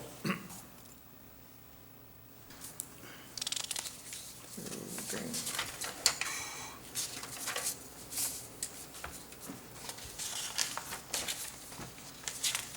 Okay, on page 34, we have some of the taxes that we were able to get from other districts. We had tried some and nobody was releasing information because they were still not sure of what they were going to propose. So we have 7 districts here, including ours.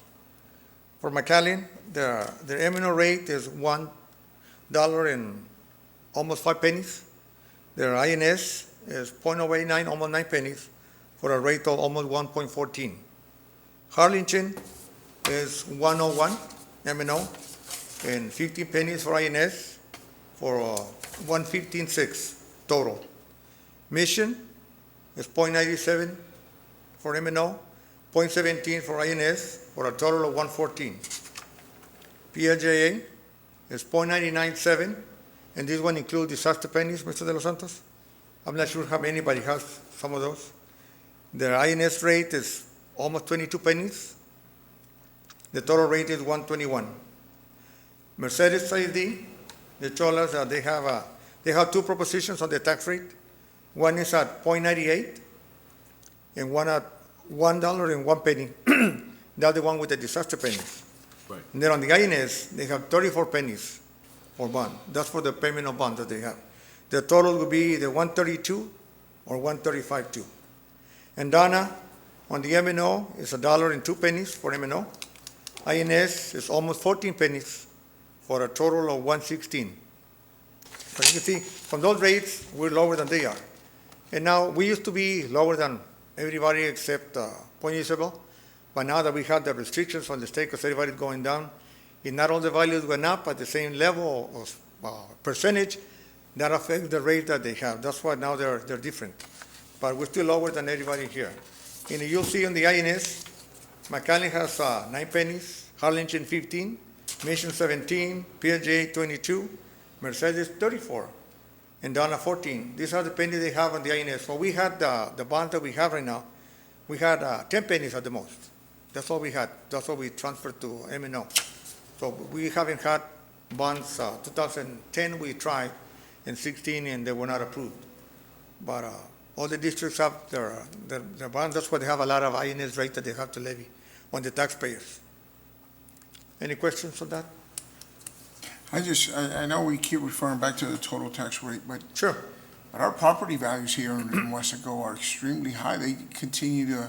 Yes, sir. So, yes, we may have a lower tax rate, but what good is it to have the lower tax rate when the property values are exceedingly high here? They're going up and up and up. So it's one with other. You know, I know, for instance, I lived in Harlingen. The tax rate there is 1.115 or 1.15. Right. Yes. But the property values may have been a little bit more fair. You know, so I know we preach how good the tax rate is, but the property values, and I'm saying that because mine just increased freaking out the roof. I mean, it's ridiculous. The overall for Weslaco was, the total value is 10% increase. It was that's the highest that I know that we ever had. I don't know what to tell you. No, I mean, to me, it's. No, I said, but the appraisal district is trying. Appraisal, Hidalgo County district, people are appealing values, yes. There's no tax selection for increases, but the property values go up, so that kind of generates more value. And that is why the legislature said, no, if the values keep going up, we're going to lower the M&O rate. And that is why they did it, to help with that. So, yes, the values go up, but the rates go low. I'm going to mention that Mr. Trevino brought it up. This is the ad that we're going to present. Well, there was some adjustment done at the end on the paper on Friday. It shows that the average value of a home last year was $100,951. And after you deduct $25,000 for the homestead exemption, the taxable value is $75,951. This year, the average value of a home is $113,000, $112,979. So it went up $12,000, the average value of a home. So the taxable value would be $88,000. So if we go with the 4 pennies that I mentioned earlier, instead of 2, average value of a home will go up in value $89 in taxes.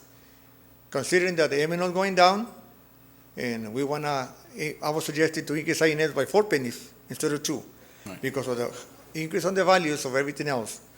Taxpayer will still pay higher taxes. If we go 2 pennies only, it was still going to go up about almost $70 instead of 88, 70. It's about a $15 difference on the 2 pennies. But yes, value is going up, and even though it's lower, and this is going to come out in the paper, like I said. It's going to show that an average value of a home of $113,000 will have an increase of $89 of taxes. But just for clarification, to sum it up, even though, like you said, with the increases, with the slight increase in the INS, our tax rate is still lower from the previous year. The only issue that maybe homeowners people that live in Weslaco, homeowners, might see an increase in their taxes is because of the values, but the school districts don't have anything to do with the values. Correct, yes. No, we don't. Yes, I just wanted to mention that because it's going to come out in the paper. Okay, next slide, 35. This is the pay raises. These are the moment everybody was waiting for, at least besides us here. Before I start, I'm going to make a couple of comments. The previous presentation that I had made to you all, I had discussed that for a couple of years we had considered changing the schedule of a 230-day work schedule from 230 to 226 like most school districts, because most of them are 226 for even central office staff. So we had looked at it, And we have said if we decrease 4 days on the calendar out of 230 days, that represents 1.74%. So if we decrease the schedule from 230 to 236, and we keep the same pay, we're getting already a 1.74% raise. So I had mentioned to you that, and I said, if we do that, the staff that is in the 230-day will get that raise in reduced days of work, same pay, in only a small amount of increase. But being that the economic condition how it is, affected by everything going on right now, and some concern that we have been brought up by staff in the last week, because I had checked before and we didn't hear anything. We've been discussing this for a couple of months already. There's more concerns, so we discussed it with Dr. Valdez, and I know Mr. Cuellar had discussed it with her as well. So what we're going to do, we're going to propose that we provide a full pay raise. So administrators, in this case, that was going to be $274. It will be $274 cash, as opposed to $174 in less days, the 1% cash only. And the paraprofessional staff, it was going to be $374. $174 by working less days, plus 2% in cash, it will be a whole $3.74. So the rates will be the same for everybody. We will not have any, we're not going to recommend any change on the work schedule. We'll remain at 230 days, that's so that you know. I don't know, you heard any comments from the community for district staff that may have called you, but I know Mr. Cuellar discussed it with Dr. Valdez, and I discussed it with her as well. Because on the last week, I checked with the cabinet, and I said, have you heard anything? Because I was getting close, and I said, I haven't heard anything.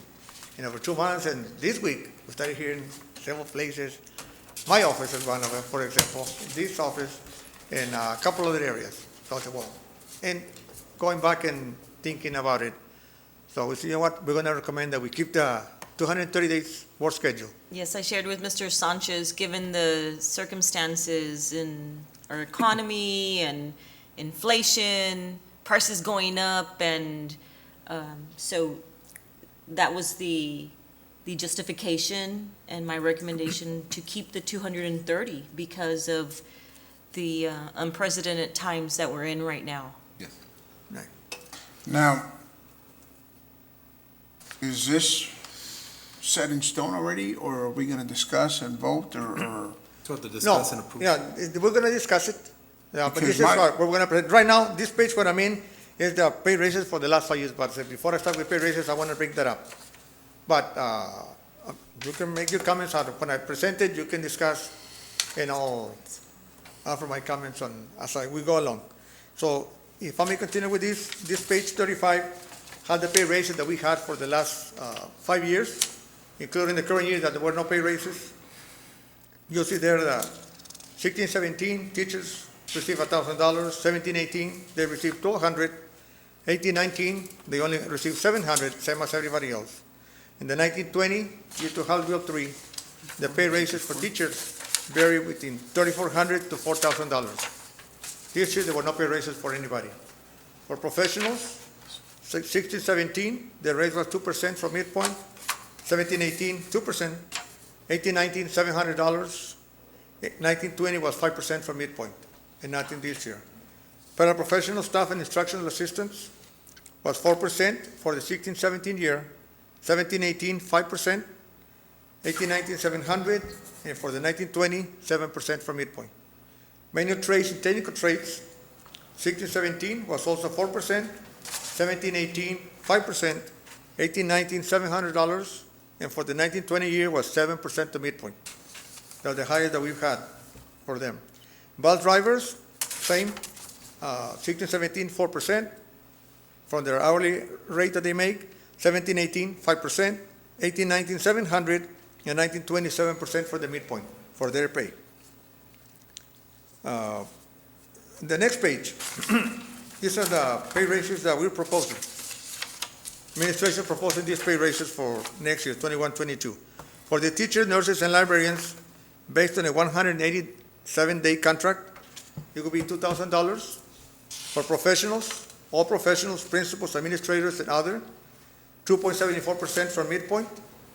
Paraprofessional staff, office, and teaching assistants will be 3.74% from midpoint.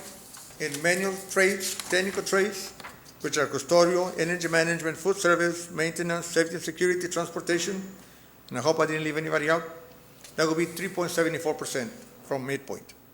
That is the rate that we like to propose.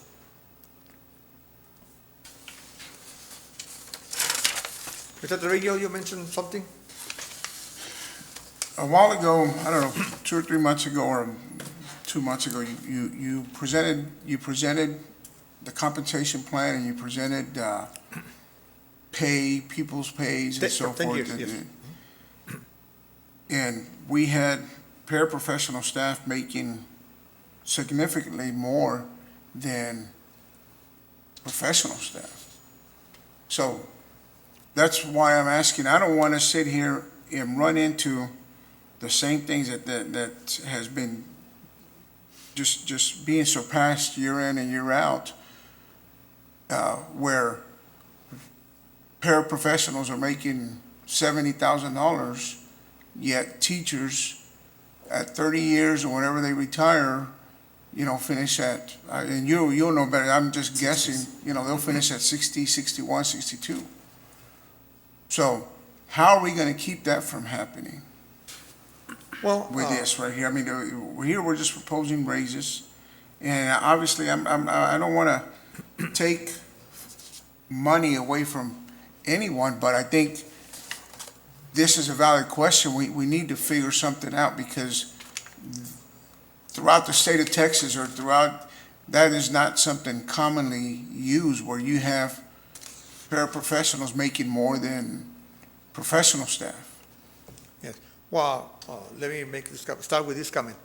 And I have mentioned this before. Weslaco ISD has always paid very well, except for a few years that we had very little or nothing on pay raises. We pay very well. Okay, And I'm we going to have- stop you right there. Okay? Yes, you say we pay very well, Yes. but you're not answering my question. Oh. If we have paraprofessionals making, yes, we're paying them very well, but if you're going to stick to that statement, then our teachers would be way above that as well. But that's not the No, case. that's what I was getting at. And not all paras are making that amount of money. No. I mean, that's why it's kind of, And- I mean, I know it's something that's being looked at in the report anyways, but one of the things we need to look at, I think that Mr. Trevino was talking about is when we evaluate those scales, and then apply the increases, I mean, it just keeps going to a certain level where there's a lot of questions that you see that maybe it's not comparable across the board. Questions and discrepancies. So that's why if we voted today, I want to vote for raises, but I want to make sure we do it the right way and fair across the board, not where we're continuing to inflate other people's salaries because of their levels or whatever it may be versus our professional staff and everybody else. And Coach Trevino, that's a valid point. And so what we would have to do is closely analyze and dig into the data, do the data mining on which paraprofessionals are at which pay, and just closely examine that, and then have systems and control to be able to evaluate, assess annually. Where are we? Is it comparable? Who is at what level and so forth? I mean, I know number of years, and depending on is it an assistant superintendent, secretary? Who is it, right? So we can closely monitor that. But it is a valid point, and so administration will closely look at that moving forward. And maybe through the finance committee, because I know we have committees where we can discuss different items. The way that it's applied needs to be discussed. So maybe that can be scheduled for the finance committee to meet with you and someone from HR, because there's something we need to discuss on how the raises are applied, the method that's used, and it's a market comparable method that's available, but when to use it is the question, and so that's something that also needs to take into effect. Nothing to do with the percentages that people get, but just one of the methods. So maybe we can put that down. Yes, sir. Yes, Mr. De Los Santos. These are all valid points, Coach and Mark, and it's something that is going to be addressed, and we just want to make sure that everybody's on a fair playing field. If I can add one more comment relating to that, Mr. Trevino's question, Mr. De Los Santos, on some of the staff that you mentioned, they're like I believe Dr. Valdez commented, higher level, like a superintendent secretary, and I'm not picking on secretary there. Higher level, my secretary, assistant superintendents, the secretaries have more responsibilities, so they make more money on the scale. And then they've been here for 30 years, some of them 40 years. And with all those high raises that we gave over the years, the pay increases. Oh, yes. That cannot be taken away. Unless they retire, those are some of the ones that we have that have done. Not everybody does, but some of the ones that stay for a long time and have higher level positions are like that. Teachers only work 187 days. They work, or we work 230. So there's also more days on the paid in the amount, plus the position. And some teachers are in the 70s, 60s, 70s when they retire, because they've been here for a long time as well. I heard that before, but I wasn't satisfied with that answer when I heard it, because, again, it just goes back to, you have people with degrees that will say, you know what, I'm just gonna stay here in this position. If I'm gonna make more money, then go into a professional position. So why even get a degree? To me, it's just, I guarantee you, and again, I'm not picking at any one position at all. I just want things to be fair. But I guarantee you, you brought up secretaries. I guarantee you, your secretary here does not work any harder than your secretary at any one of those campuses. So why are we going to pay one of those secretaries at 102, 103, whatever it may be, and then just because they're here at central office or whatever it may be, they're at a whole different level, a whole 2, 3, or 4, 5 different levels. So that's where these numbers are not adding up. And to me, here's what it seems like to me, and I'm just going to call it what it is. There's no rhyme or reason with this compensation plan, and it's almost like favoritism. Oh, we're picking and choosing. We're going to pay this person this much, this person this much, and those are the discrepancies that this has created. I mean, you may think I don't think it's funny. I think it's very serious. Yeah. And for us to sit here and have these discrepancies that are going to come out, and they already came out when you presented some of that information. There's no way to put a stamp on it and say, hey, man, we're doing this right. No, we're not doing this right. And that has the evaluation of the compensation plan, because that's the one that we use for the pay raises. But those compensation plans, again, probably created by people that aren't trained for that. I mean, I don't know. It's just, it doesn't make any sense. And I think Dr. Valdez mentioned a while ago, they have to look into that and look at the compensation plan and revamp it, like she mentioned a while ago. Yes, it'll require like a query of to actually analyze it, and the data will tell us a story. Correct. As I'm looking at the percentages in front of me, I just noticed it's kind of not strange, but all the other districts here in front of us, McAllen, Harlingen, it's the numbers that they're using, percentages are rounded, 2, 2.5, 3, 3.5. We are at 2.74 and 3.74. How do we get to those specific numbers and not just a rounded number like everybody else? The reason I left it like that, Mr. Staita, I mentioned that we were trying to switch the 230 days schedule to 226. The 4 days difference, if we were to subtract dividing 4 days by 230, is 1.74%. So we said, if we change the schedule from 230 to 226, and we keep the same pay, that's in essence 1.74% of our pay rates. That's why, and since we said, we're going to do away with that, we're going to keep it at 230, so we kept the percentages like that. It could be 75 instead of 74. I agree with Andres. Right now is not the time to be taking anything away from anybody. Given the circumstances that our superintendent mentioned about, we're going through some hard times financially, and everything just keeps getting more and more expensive. But with time, things can be addressed in a timely manner. Right. And that we will support. Okay. The next slide shows the pay raises, like Mr. Staita was mentioning, that all the districts have. McAllen, teachers, 1,410. Harlingen, 1,500. La Jolla, 2.5%. The 2,000 that we recommend is a little bit more than 3%. I left the percentage so we can compare across the other districts. So we higher than what they have. Edinburgh, at least 1,200. San Benito's higher at 3.5%. Sheridan, 2%. Admission has a range depending on the years of experience. It's from 1450 to 2050. For the professional staff, we're recommending 2.74. McAllen is 250, Harlingen the same, La Jolla, Edinburgh is 2%, San Benito 3.5%, Sharyland 2%, admissions 2.5%. For our professionals, I recommended 3.74. McAllen is saying 2.5, Harlingen 3, La Jolla 2.5, Edinburgh 2, San Benito 3.5, Sharyland 2%, and Mission 3%. Manual and technical trade, the same percentages. Those are the pay raises. And then we also got information on the SO3 retention stipends. And McAllen said it's $3,000, and it's getting paid in December. And they have some criteria how they qualify for that. And we will be discussing that with you on the August 23rd. We have an agenda item for you to approve the timing when we pay it and what criteria we use to who qualifies for it. But McAllen mentioned that they have some criteria like that, and we'll provide it later on to you all. Mr. Sanchez, I thought there was a month thrown out there of September. Was that? Well, that's what the survey said that. That's when Yes. The But it survey hasn't been that we asked approved. them to put out there for the To staff do a members. survey, so for that you can officially say, no, it's Okay. September or a different date. Okay. I had a question, sir, also. Yes, Just sir. for clarification, because I did get phone calls. Uh-huh. And for the retention stipend, I know that one of the last meetings we had, we said we're going to have three retention stipends over a 3-year span. There was 3, 2, and 2, possibly, correct? Yeah. And, correct, Right. Mr. Garlick? Yes. Three, So 3,000 year 1, 2,000 year 2, and then another 2,000 on year 3, right, sir? Okay.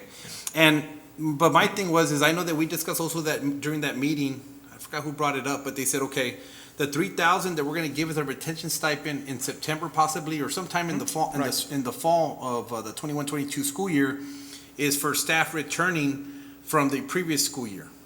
Right. Not That's new what we hires, discussed. because I got calls about new hires, and I said, I remember at the board meeting we discussed, it would be all the staff that was currently working in the 2020, 2021 school year, because it's a retention stipend. So that means you're coming back, you're gonna work the entire year, and then you're gonna receive this stipend.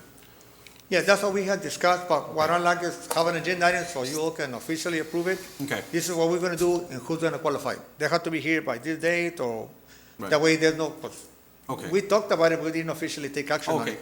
That way you can approve it and it's gonna be like this. All right, sir. So we'll do that on the August 23rd board meeting as well. I just Thank you, thought of sir. Thank something you. when he said that, because ma'am. it's going to be spread throughout 3 years. But let's say I'm a new teacher next year. I'm not going to qualify for that stipend next year. Or I'm not working for WISD yet, but I'm going to work for them in 3 years. Right. I'm not going to get the stipend either. You would get it, we talked about that one, we said that if you, like, say you're a new teacher this year, you won't qualify for the 3,000 because you're not being retained, you never were Yeah, here. but the next 2 years. But next year you qualify for year 2, and And then, 3. because you're coming back. So have you done the math with that? So that's we wanna brought some scenarios, so that you tell us like this and this is the way it's gonna go. Okay. That way we have official word of how we're gonna pay it. Who qualifies? Correct. And that we, any Because questions? I'm thinking if there's any money that we thought we were going to use, but you know what, the teacher that I had planned on giving him or her money this year, she's gone or he's gone. So I have that money, because some people are going to leave, retire or whatever. Right. There's going to be money that we had accounted for that's not going to be used probably. Right. So that my question is, because I'm very competitive, and there's a school district next to us that is giving out $2,500 raise for their teachers and a $3,000 stipend, retention stipend. So we're giving our teachers $2,000. Can we Right. give them $2,500? Well, that's another $600,000 in the budget. But we're doing 3%, aren't we? We're doing a 3, is Well, that what I'm? it's $2,000. About $2,000. It's about 3.1. Right. The amount.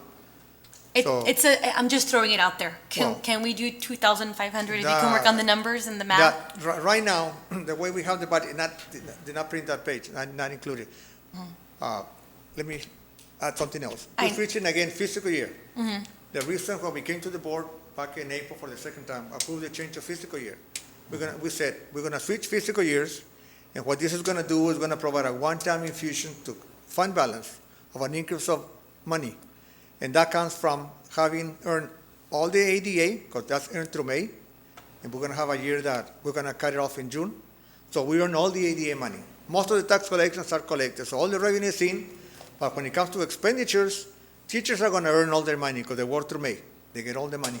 But 230-day staff like us and other schools that worked in July and August, we're going to save those expenditures. We're not going to pay them. So that's supposed to provide additional funds. So when we present the budget, it's supposed to show a surplus. But it's not intended to pay raises or buy more things, because the following year, we're not going to have that extra amount, because we're going to be in a 12-month year already.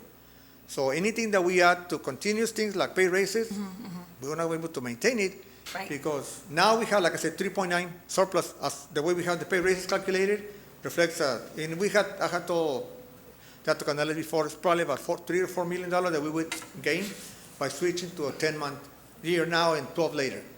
But we can do perhaps one-time expenditures, but not pay raises. Not Because pay pay raises, we'll have to Right. pay them next year. We won't have any extra money to generate Right, right. funding for it.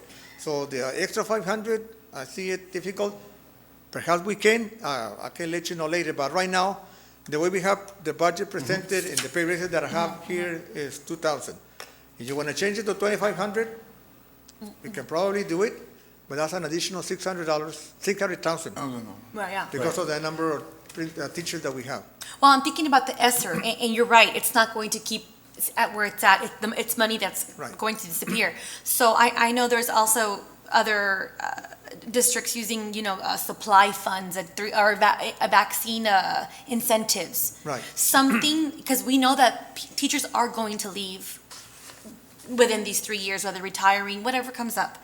Even though we have accounted for their 7,000 stipend spread out on those 3 years, we're probably not going to give them that money. So hopefully we have something. And that's what I'm saying. If we can do something like a extra one-time stipend for, especially it's pandemic, it's ESSER, a vaccine stipend, something where we can use it COVID-related would be excellent, I think. Because I know we talked about that, when we were talking about percentages of how much staff is vaccinated in the district, and we talked, I think the last figure we threw around was like 250 to 500, something like that, what other districts are doing, but we actually never actually then continued the conversation after the Right. after the meeting. I mean, maybe that's something that Mr. Garlic? You got extra money somewhere? it's something that I guess we could look at, depending on how things are allocated. I'm just here as the reinforcements. The big thing, when ESSER first started, listening to the advice was to avoid things that you're going to have to continue paying afterwards. So if we put it into a permanent compensation, that's going to mean in 3 years, Andres now has to find a whole bunch of money because Right. we've boosted it there. But as far as a stipend, yeah, that's something we can do. When I figured the original amounts for the retention stipends, that was based on the staffing we had at that time. Now, what you say is true. There will be some people who will not return, so some of that money may stay back. We don't know yet how much that's going to be. Right. The other thing is, as was mentioned by Mr. De Los Santos, let's say Andres leaves. He's a teacher. He leaves, and another teacher takes his place. Next year, that teacher is going to pick up the 2,000 if we keep it there. Correct. So it's not. I've put 7,000 aside for him. If he leaves, I suddenly have 7,000. No, I have. Oh, I thought we weren't going to do that. I thought it's. No. Well, the You're not stipend, gonna get it, we were sorry. looking at it for each year. Because I assume like next year, we're going to want to retain whatever staff we have from this year into next year. But, I mean, that's whatever guidance you give, I'm going to try to make the numbers jive on that. The other thing is, when we went through all of the ESSER committees and came up with how much everything was going to cost, that was based on, at that moment in time, and we pretty much allocated, okay, we're going to spend everything here. That doesn't include, if inflation, for example, the internet towers for Wi-Fi capability for students. Now I'll be honest, I'm an educator. I had no idea about the cost of steel till it was brought to me. Suddenly, what if that goes up? Okay, we got to reduce what we do there. So right now we've got everything allocated that doesn't take into account any inflation. And a medical mentioned there, he's working on his pre-approvals. If there's some extra funds there, then we can look at that. But right now we do have it all blocked in. There will probably be some teachers who will not get a stipend this year, which we could spread out if we want to do a vaccine stipend or some other kind of stipend. But I would keep everything, the key word is stipend, no bonus, Right. no incentives, no bonus, just stipend, Okay. and we can redistribute. So there is some potential here to do that based on the guidance from the board. Okay. Now, to clarify what Mr. De Los Santos was saying, a new teacher this year will not be eligible for the stipend. And if For there's a this teacher next year who's new, they will not be eligible for any stipend either because they're brand new. Then it would be a sign-on bonus. Right, but if we 'cause this is a hire, retention. we hire Mr. Sanchez this year as a new teacher, he doesn't get a stipend this year. But next year, he's But done a next good year he job, will. we want to retain him. Right. He would be eligible for the second go-round. Right. And then Right. if he's still here, he'd be eligible for the third go-round. Because the thing with the retention stipends, and you saw districts doing that, and it being a retention stipend, I mean, you're there already and you're gonna stay, is because there's such a shortage in teachers right now because of all the retirements, of all the people who just changed career paths, due to whatever personal reasons or health reasons. So there's a massive shortage across the whole state, and so that's why you're seeing districts put out, especially North Texas, the type of salaries that they're putting out there. Retention stipends took off and was implemented through a lot of districts, and it's just to retain. So that's why I think it was great when we were talking about 3 and we're talking about additional ones. You came and you all brought a plan over a 3-year span, because we're still going to have these issues they're projecting over the whole 3 years, just with the lack of teachers that are available, and also with the learning loss. So the COVID slide. So And with a little luck, once the Medico finishes his final pre-approval submissions and the estimates there, once they actually do the construction or do the HVAC, hopefully there won't be any overruns and there will be some funds left. So if we need to go back and relook at something next year, the year after, we may have some cushion there. So, I mean, but for this year, a stipend, something else like you mentioned, that we could look at that. I mean, I just need to, tell me what you want, how you want to do it, and I'll go figure it out. But I agree with Jackie, we normally would like to give as much as we can to our staff members throughout the district, the 2,500. But again, over the past few years, if you look at salaries comparable to other school districts, we're one of the highest, whether you're first year, or your 5th year, or your 10th year. We're one of the highest if you compare apples to apples, And so 2,000 is great, but 2,500 would be awesome. But again, where are we with the budget? Right, yeah. Can The we big maintain? thing is enrollment and ADA. Yes. Yeah, Definitely. because And there's going to be, but on the Sustainability. ESSER side, there's some friction built in because, for example, we have 20 medical assistants we want to hire. We're barely getting started. We may not have them all the first month, the second month. Right. So some of those salaries will be kind of Yeah. rolling back. Right. So that built-in friction will allow us, if we need to cover another stipend. So you've divided that salary first year 1, year 2, year 3. What I did is I got with HR, got the total number of staff, multiplied it out, figured out here's what it should cost with the benefits to do that stipend, 3,000 this year, 2,000 the next, 2,000 the next. Right. Now, if we boost staff dramatically, that'll have an effect. If staff declines, that'll have an effect. And another note, most districts aren't doing the whole 3 year. They're doing a 1 year only. They're not doing 3 years. Weslaco is one of the very few districts I in the would valley. love to get that information out there. Yeah, so, that's the truth. Weslaco is one of the only ones that are going to offer stipends, retention stipends over the whole entire 3 years. It's one of the very few. And for this, just to clarify, for this $3,000 stipend, we're gonna do the lump sum. Is that correct? We just haven't figured out when it's coming out. Right. The survey results were lump sum Lump in sum September. in September. Now, but that's The still survey, the board's final decision. We discussed it back and forth, but as Andres mentioned, we need the final stamp so he can take it. Okay. And I just wanted to put that out there in case, I know you said maybe this might come out in the media or whatnot, but it hasn't been reported that Weslaco is offering those 3. I mean, so that was really great what you all came back with, Mr. Garlick and the administration. Thank you for all your all's work there. Yes, definitely. Now, Andres, Yes, sir. Mande. in looking at what everybody's gonna get, and I've always been an advocate for all staff members, because it doesn't matter who gets what or who gets less. Whenever any of our staff members goes anywhere to purchase whatever, the price doesn't change for anyone. They're still gonna be having to pay whatever bottom dollar is for that, so whatever we decide, see, these percentages that we get don't give me numbers. What exactly am I gonna get, you know? So we need to be a little transparent about that so that, you know, everyone understands, you know, what kind of budget they're gonna have to deal with. You understand where I'm going with? Percentages? I In think it's other all about words, the. Right. you have a number, a fixed number Right. for teachers, but you only have a percentage for anybody else. Prepare. And a lot of people might be able to do the math, but when you start comparing, you know, I only got $900, or I only got this, or what, you know, so the bottom line is, you know, we want to be fair with everyone.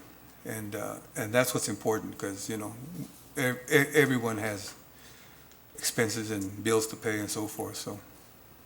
I think you're talking about maybe like the detail in the application of the raise to the midpoint? Like, if it's a general midpoint for everyone on the scale, or is it to their personal, is that what they're kind of, I'm thinking? The level, like you're at 201, for example. Right. You're in the midpoint for 201. You're on 202, you're in the midpoint for 202. 202, right. Every category has a midpoint. Right, a midpoint. So whatever they are, that's the That's what midpoint they'll they get, get, the pay their they get. increase. That's what I'm trying to say, like, I think maybe that's what I'm trying to to. So, It's yeah, like it pre- would be different, we have to get over question. 8, 9, or 10, or, there's several groups. They'd be able to figure out the midpoint just off the scale, the general scale. And for, when you go at the midpoint, Right. somebody, let's say the midpoint is for, like the teachers, we're talking about the years of experience, or, yeah, I'll go with the teachers. The midpoint, I believe, is 61,000. That's what I said, if we go with the 3%, that's 1,800, so we go with 2,000. Right.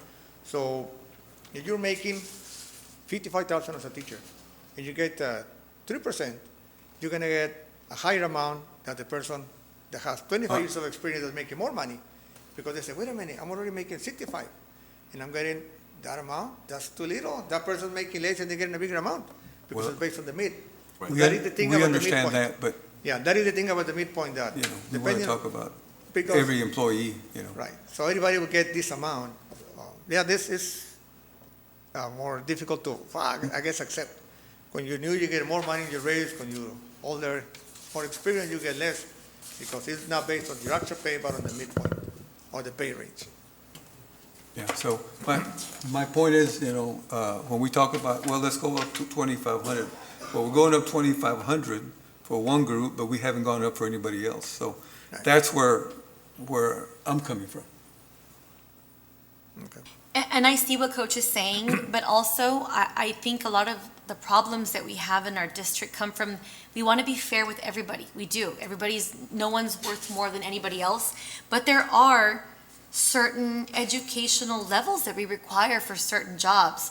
So let's say, yes, a teacher goes up 2,000, and a para, if we're transparent, and we don't put the percentage, let's say a paraprofessional says, instead of 3.74, let's say the paraprofessional says 1,000. The paraprofessional's gonna say, well, I get 1,000, but they get 2,000, it's not fair. Well, yes, everybody's going to be at different levels, obviously, right? Right. Because of the mid, The scale. the scale. And that's where, okay, well, why is a para, or why are they making more? If they're a para, or they're a teacher, or they're a professional, or vice versa.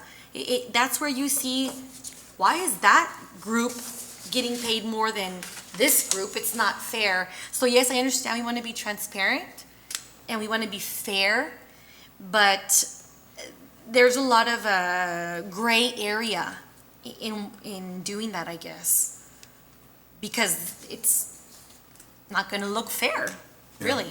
Yeah, and Jackie, I agree with you there, you know, but the amount that was used as an example was very misleading, because I know a lot of professionals that don't even make close to that, not even half of that.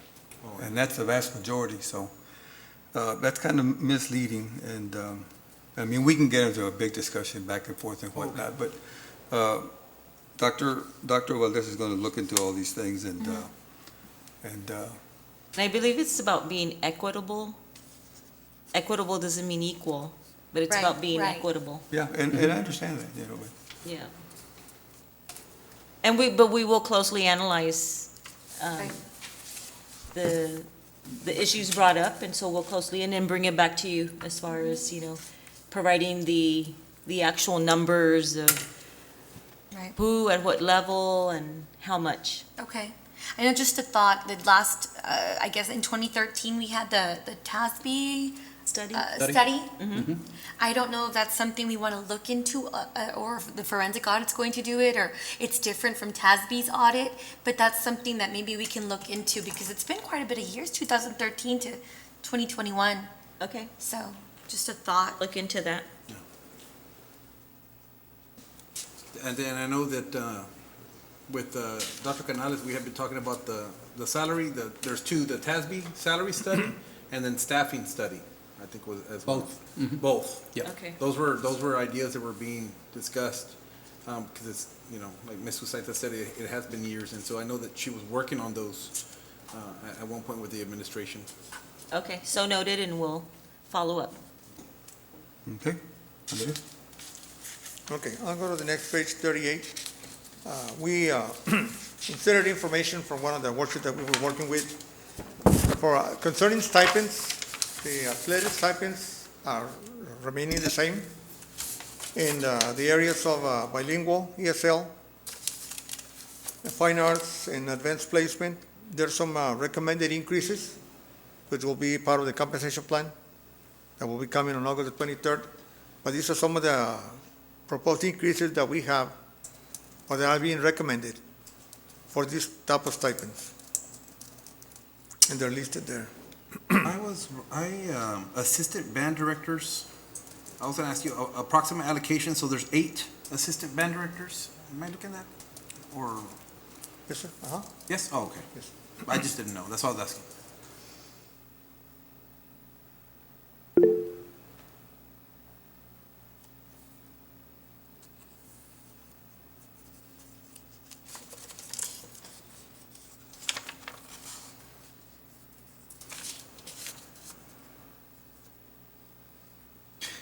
Any reason why advanced placement, they stayed the same? Everybody else, of course, you're looking at fine arts, but advanced placement teachers, teaching those advanced classes. Right. Any particular reason why it shouldn't have been here, there wasn't gonna be any increase? Oh, okay. Good evening. Evening. Take this off. Okay, so historically, we've only paid AP stipends to science and math teachers, Correct? and as well as our dual enrollment teachers and our on-ramps teachers. They've all Correct. been receiving stipends regardless of the subject that they teach.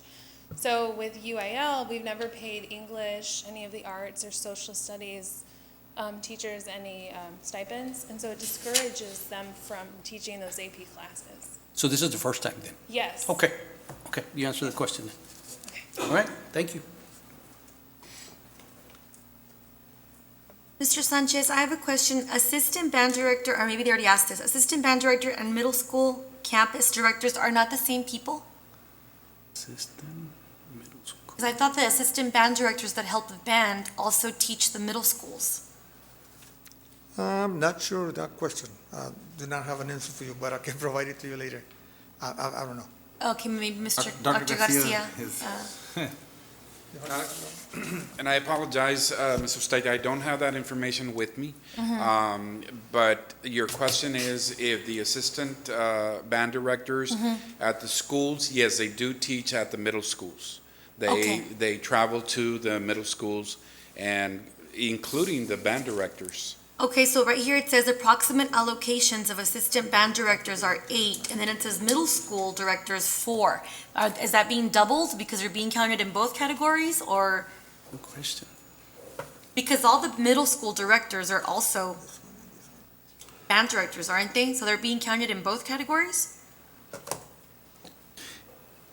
Or do they get Is it double being counted stipend, on or both what? categories, No, or there should be one designated middle school band director at each middle school, the 4 middle schools. But they won't, they should not be receiving a double stipend as Yeah. also an assistant band director that goes to the middle school. So there should be a Yes. designated one, yeah.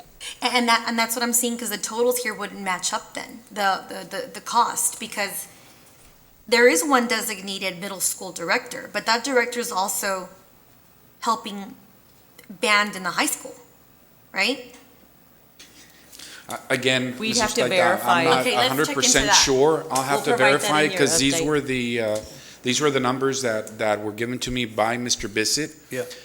But I can verify and provide you an update on that. If I remember correctly. And look at it very carefully. The head band director would stay at the head band director at a middle school would not travel to the high school. Only the assistants, if I remember correctly. Correct. But That's I'm- the standard practice. Correct. Okay. Correct. Because they're the head band director, they're And the they're campus, so stay stationary there. at their middle Correct. school. But the other ones do travel to the high Correct. school. We just Number- need to only middle verify. schools. Mr. Garlick? Okay. Because I know like the head mariachi director, there's only one for East, Yes. one for High. They're Right. taking care of both high school and middle school, but Right. that's only 1,000, 7,500. 7,500. Mr. Garlick may have institutional knowledge regarding On the the, middle school band director, and it has been 2 years, so if it's magically changed, then I would say, okay, I don't know, but our band director at B. Garza, for example, he was there all day, but in the morning, he would go over to Weslaco High and help out there, or late in the day when he was done at B. Garza, he would go over there. In the meantime, the high school assistant band directors would come over during the, they would come over, especially with the sixth graders where they had like, okay, we need to work somebody with the woodwind, somebody work with the brass, the low. So they would come over to the middle school and assist during periods when they weren't doing band at the high school. So they are doing So both. there is some high school- transportation back and Yeah, forth. I know because I was but in not band myself, receiving too. the two stipends. I don't believe they were No. receiving 2 stipends. I believe it was kind of we're all one big happy band and. We'll Help- need to help each just other out. verify But that, we do need to Dr. verify Garcia. that. But I know the middle school band director, he stayed at campus all day. He did after-school tutorials at B. Garza, but he did go early in the morning to help out with the high school when they did their morning stuff, or late in the day, he would go over there. Now, here's my thing. The head mariachi director, like I said, 7,500 is the proposed amount. And there's one person for both middle school and high school, and this person is teaching all the instruments, guitar, violin, vihuela, guitarrón, That's correct. and singing. He's also the choir director for those kids who are trying to sing. So he and she, the lady over at Weslaco High, that's 7,500, taking care of middle school and high school and teaching all instruments. Yeah, you have a band director over here making 8,500, and they're only teaching, I mean, I'm not saying only, but they're teaching either middle school or high school, not both. So maybe we can work on that number Okay. right there, because it just We'll look doesn't at it. seem- I'll sit down and meet with the band directors. Okay. And with Mr. Christopher Fernandez, because again, these were the numbers that Mr. Bissett had given us, that we had worked on. But I'll meet with Mr. Fernandez and the band directors and revisit it. And we can also analyze the region. Yes, we did, Dr. Valdez. What Mr. Bissett did is he went ahead and did a study on all the districts and how much they were getting paid as well. So Okay. yeah, we provided that as well too. Now, I don't want to leave the theater arts either and the dance out and the visual arts. I'm just not very familiar with their programs, unfortunately, but I would like to definitely look into that. We will. To see, yeah.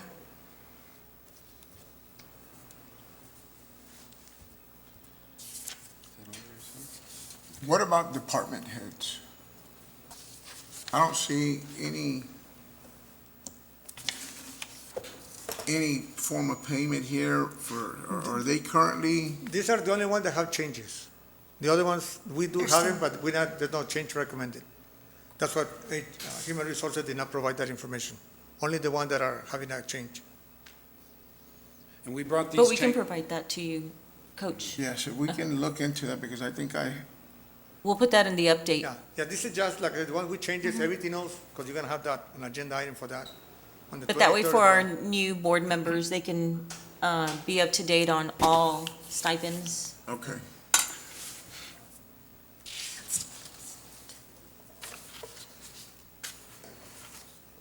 The advanced placement on the bottom, these are the teachers at the high school, correct? The English AP, foreign language AP? Yes. And I'm maybe going to get a little ahead of myself, but we are going to be looking into advanced academics positions later on, or teaching. Yes. Okay, so would these stipends also count for those people, or it's something totally separate because that's with ESSER? Yeah. So these are totally separate. Okay. That position that we're going to talk about later is a coach who will be working with these teachers. So this is an incentive for teachers to want to teach these courses, continue teaching these courses, and then to have the meetings that we're going to have like after school each month and encourage them to work with the vertical alignment and things like that. It's just that some teachers were getting paid because of the content area was an area of need, and these teachers weren't, but we're asking them to do the same amount of work. So it felt only fair. Okay, and they should be getting extra help, these teachers, with the Yes. advanced coach, okay.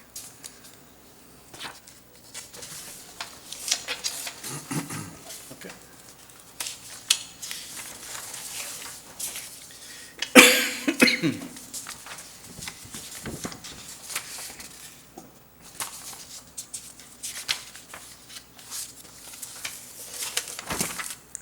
Okay, I'll move on to page 39. And this goes back to facilities. I had mentioned before that we have a long-range facility master plan that was created. It has not received formal board approval, so we need to schedule a time later on, workshop, and then a meeting, so the board can receive information for the architects that conducted the study to do the master plan, and so that it can be formally approved. We had mentioned before that we needed to discuss something to do with the Central Middle School old gym. That needs to be something done with. It's got damage to it.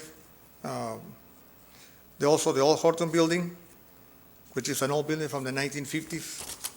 That's an item that perhaps we can do a facilities workshop and discuss all these items. That way we can discuss them with the board and then decide action on what we need to do, or we can do with these facilities.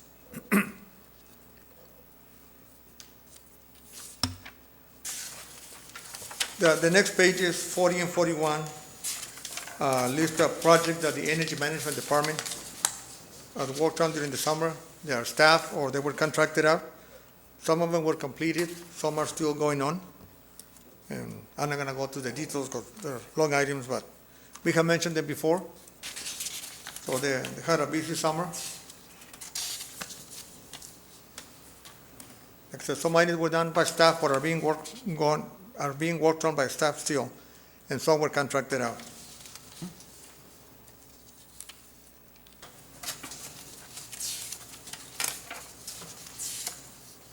And pages 42 and 43 is the same thing, summer projects, but these are for the maintenance department staff, or they were contracted out as well.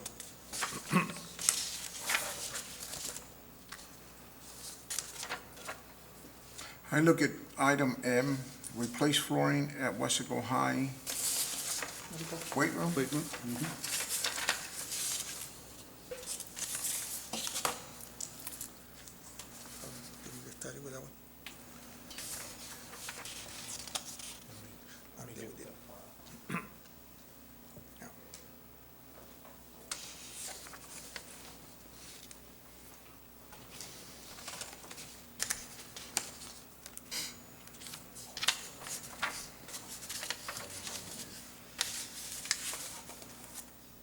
Yes, sir. So as Mr. Sanchez mentioned, there are some items that are still, or some of these projects that are still in progress and some pending. That one is one of the projects that we haven't gotten to. But what is it, Americo? I was there during powerlifting season. And so we're having the floor, it's showing some damage to it. In some areas, it's getting lifted. And so we're trying to see if we can get it replaced. I know it's something that was an initiative, when Coach Riojas was here. We've already replaced the mirrors in the weight rooms in the previous year, and so now we're trying to get the floor done as well. That didn't happen last summer, and it's been ongoing since last summer, trying to get the floor replaced. But we're trying to get to that, which we haven't yet. The only reason I brought it up, I've been there. I don't recall seeing too much, but if we're gonna look at weight rooms, I was at East for 6 years, and we got some big old air bubbles or water bubble, whatever it may be, throughout the the areas there in the weight room as well, too. Yes, I'll make sure and I'll follow up and make sure that if there's a similar type of damage and whatever it is that we need to replace both, we'll do both. Okay. Marico, this wasn't worked on with the new construction, right? This wasn't touched? No, this is not part of new construction. The weight room, these items are strictly in-house or initiated by us, where we're outsourcing some of the work where we need help, and the other work we're doing in-house. I remember someone telling me, I don't remember who it was, something about the showers at Weslaco High. I don't know if they meant the old gym. You know how is it not Lackey, the old Lackey? They had, I guess, showers, or Yes. somebody told me something about we were supposed to look into getting the showers fixed so we could use them, and they haven't been. Do you remember anything about that? I do remember we've had issues with showers, which we've addressed, and I'll start really briefly with East High School, where we addressed through the remodeling of the athletics building. We had a lot of problems with the showers, not enough showers, and plus the showers that were there, the few showers, were having problems with the valves. Now, that was the same case at Sepulveda Gym, and at one point, we had to break the walls to get to those valves and replace the valves. So since then, we started changing the spec and requiring or asking the architects to spec out showers that have an enclosure that's external to the wall, that's where the valve is. And now we easily get in there and open the enclosure, which is exposed. Right.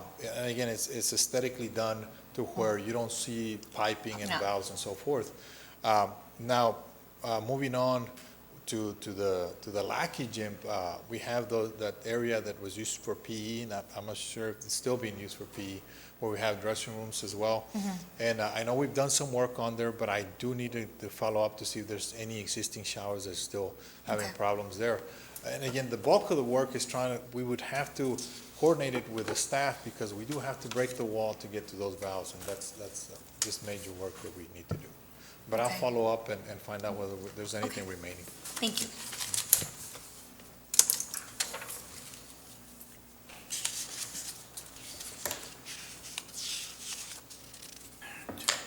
And I'd just like to add, if we do have facilities issues like that, I ask for staff to reach out to administration, so that way we can take corrective measures to rectify the issue at hand. So we will communicate, and I will communicate with campus principals and administrators to reach out to administration, reach out to us, so that way we can be ready, to serve and be ready to address the issue at hand and take corrective measures. So we will be communicating that, so that way we tackle what we need to, do.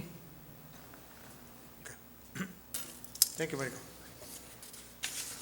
The next slide on page 44 mentioned the vacancies that I had discussed with the board before, and we've been hiring teachers or staff that retire or resign during the year 2021. We had discussed about 7 new teachers for the GT department, new vacancies, 2 teachers for the dyslexia program, vacancies, a second director for the Department of Human Resources, a receptionist for the business office, a construction department secretary, 19 substitute custodians, which will be funded by the ESSER 2 federal grant, and we're still looking at other staff needs. Staff has resigned recently. Those are the ones that are more specific to, or additions to what we had before. I have a question. On number 2, gifted and talented GT program. To my knowledge, this year it didn't even exist. We didn't even service that. Oh, well, we did service students, just in a non-traditional way than we used to. But we did have a GT program active during this. Well, we had the program active, we just didn't have the pull-out teachers that we usually have. So I'm happy to report that we have been working, you saw us today while we were having a working lunch. Right. We've been planning for what we're gonna do at the middle school level and at the elementary level. So we're full force ahead. What was your staff, not this past year, but the year before that? We had 11 Quest teachers. 11? Yeah, because there was 11 elementaries. Because formally, to my position, we were servicing a pull-out program only in the elementary. Okay, so we're asking for 7 more? We already have them. We were able to retain the 7 that stayed with us, and then 4 of them actually, one decided to move back to the classroom, and then the other one's retired. So a lot of my friends who were teachers would tell me, hey, the classroom teachers are doing, the extra work for the Quest program. So obviously, we have the money set aside for the Quest program. However, we didn't compensate these teachers for doing any extra work. However, we did keep all the teachers for Quest that were here on staff last year. I don't know where that money went or where is it? So the Quest teachers do receive stipends that you would see on the compensation plan that you're going to put in the update that you asked for about the department heads. So those stipends, I can't recall, I want to say it's like $600 a year. And so 600 times the number of teachers would be the amount of stipends that were available to have been given to teachers who assisted us with doing the Passion Project.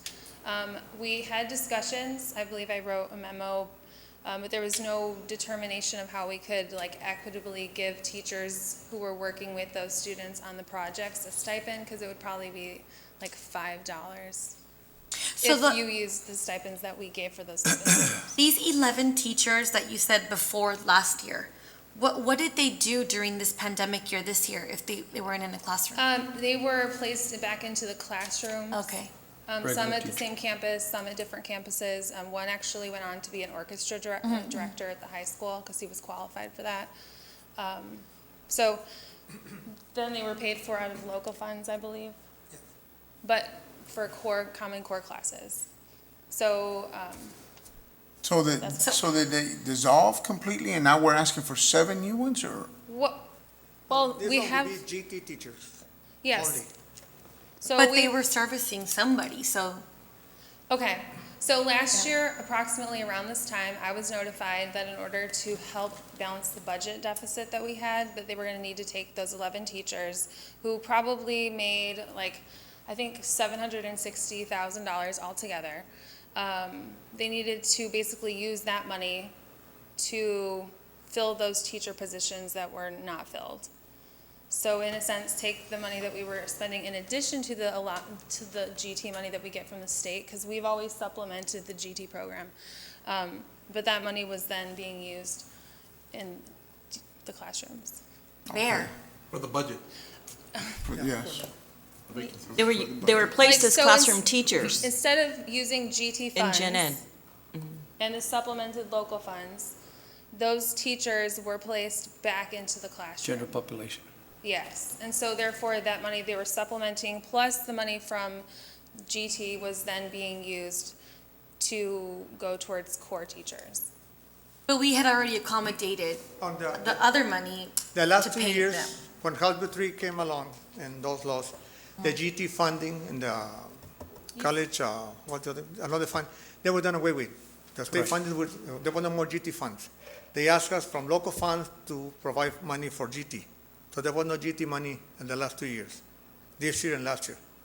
That's the law, yes.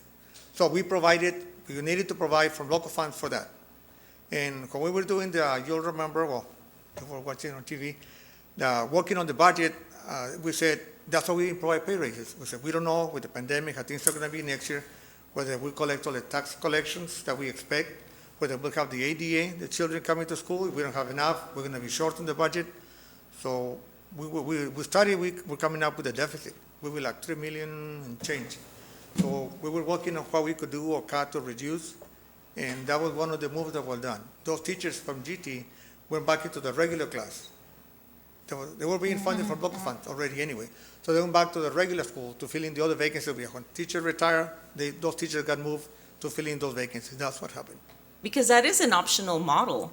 It's not that students identified GT are not were not served, that is an acceptable model. And what you do is the Texas Education Code guides administration to put them into pods. So for example, if in third grade you have 12 identified GT students, you can put 4 and 4 and 4 into, Teachers. and those teachers, they're not, I don't say it's extra work, it's just they differentiate instruction, provide that enrichment as called for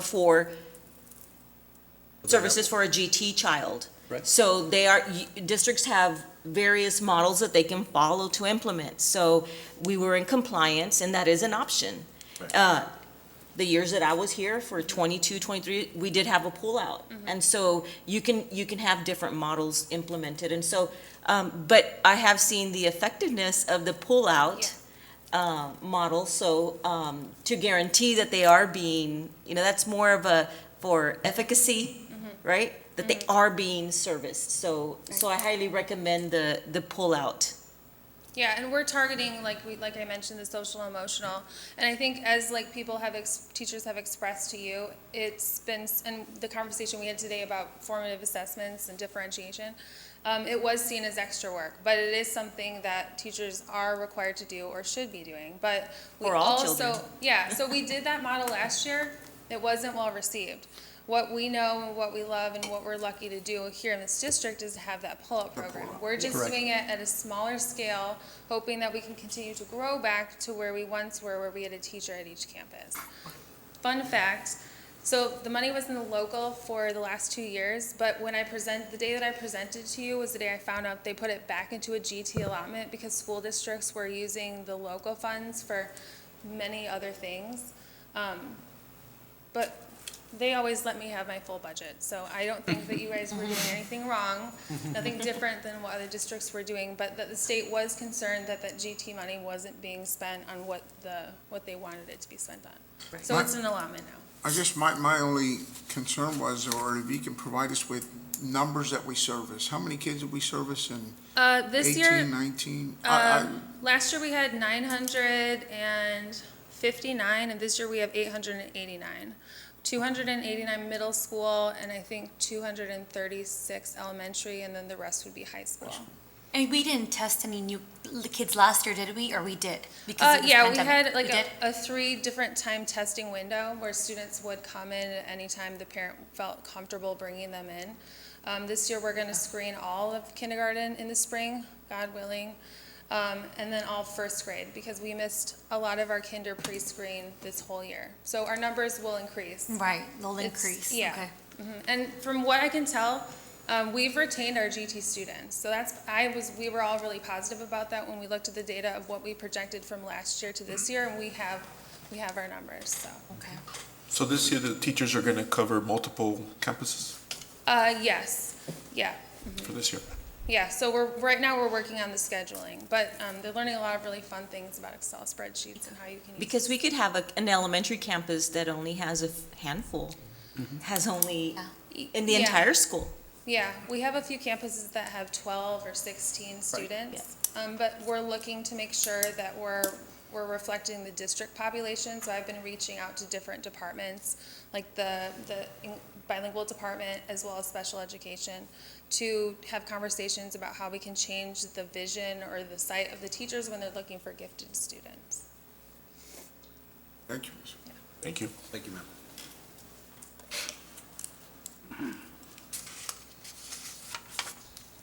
Okay, the last slide is the timeline for the approval of the budget and tax rate.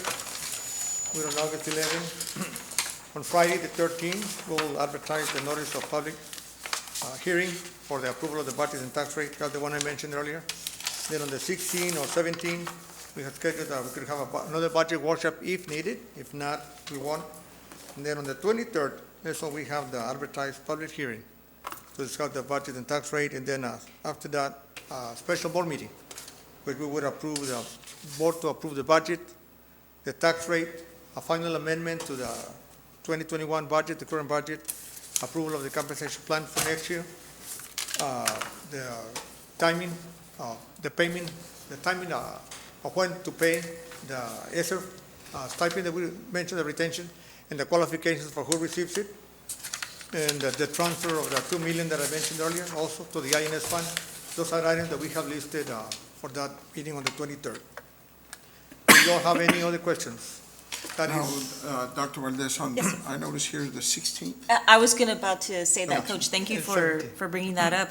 We do have this special board meeting August 17th. That's this coming Tuesday. So if you wish for administration to move forward with a budget workshop number 4, it could be scheduled on the same date.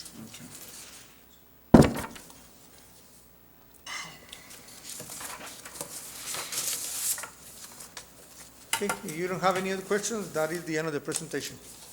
Thank you. Thank you for the questions. Thank you. Thank you, Andres. Thank you, Mr. Sanchez. Thank you. Thank you, sir. Okay. Thank you to our presenters. Let the record reflect that Mrs. Sustaita joined the workshop at 5:39, and Dr. Hamid Rodriguez joined the workshop at 6:08. And that brings us to item 5, adjournment. So move. The time now is 8:08, and the workshop is adjourned.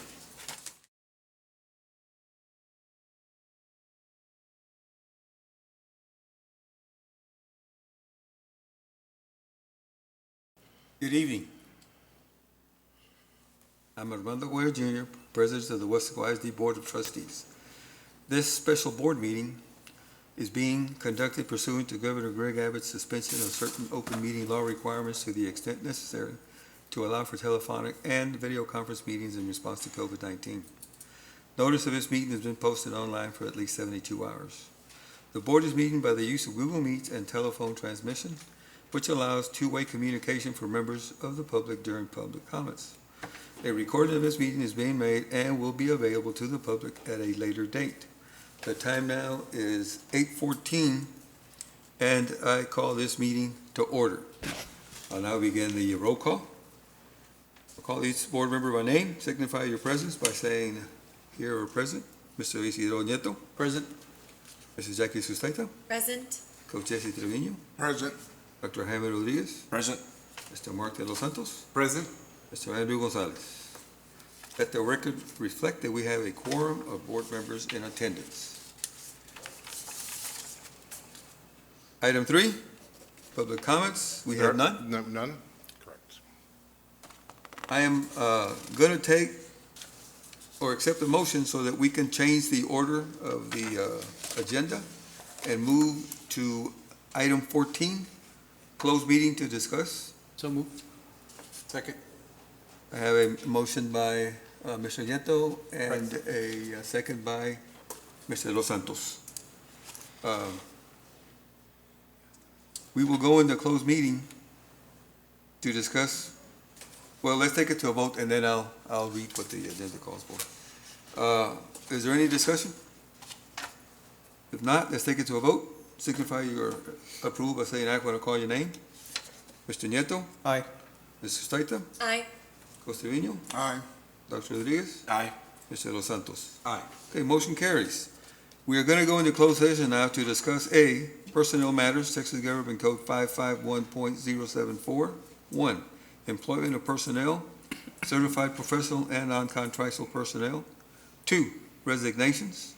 3, deliberation regarding the appointment, employment, evaluation, reassignment, duties, discipline, or dismissal of a public officer or employee, Texas Government Code 551.074 and 551.071. B, deliberation regarding acquisition of real property, Texas Government Code 55.072. And C, consultation with attorney regarding A, pending or contemplated litigation, B, a settlement offer, or C, a matter in which the duty of the attorney to the Weslaco ISD under the Texas Disciplinary Rules of Professional Conduct of this State Bar of Texas clearly conflicts with Chapter 551 of the Texas Government Code 551.071. We will now go into closed session, and the time is 8:17.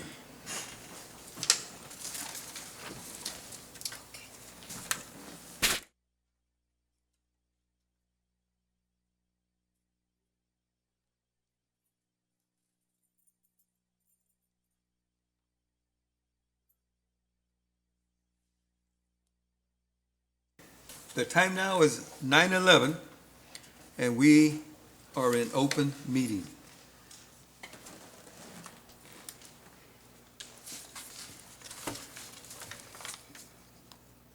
Item 15A, possible action if necessary on items discussed in closed meetings.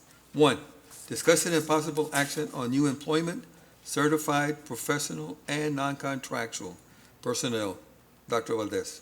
Mr. President, I recommend approval as discussed in executive session with the deletion of the one candidate. Move to approve? Second. I have a motion by Dr. Rodriguez and a second by Mrs. Sustaita. Do we have any discussion? If not, let's take it to a vote. Signify your approval by saying aye when I call your name. Mr. Isidro Nieto? Aye. Mrs. Jackie Sustaita? Aye. Is Mr. Costa Trevino logged in? Oh, they were gonna pick him up, so he still hasn't logged in. Okay. Dr. Jaime Rodriguez? Aye. Okay, motion carries. Did I say that, for the record, that Mr. Los Santos had left the meeting at 8:55? Yes. Just in case, I'll repeat, sometimes I have senior moments. Okay, thank you. Number 2, discussion and possible action on resignations. Dr. Valdez. Administration has been working on the renaming of the WISD Performing Arts Center. I call on Dr. Sergio Garcia to present the item.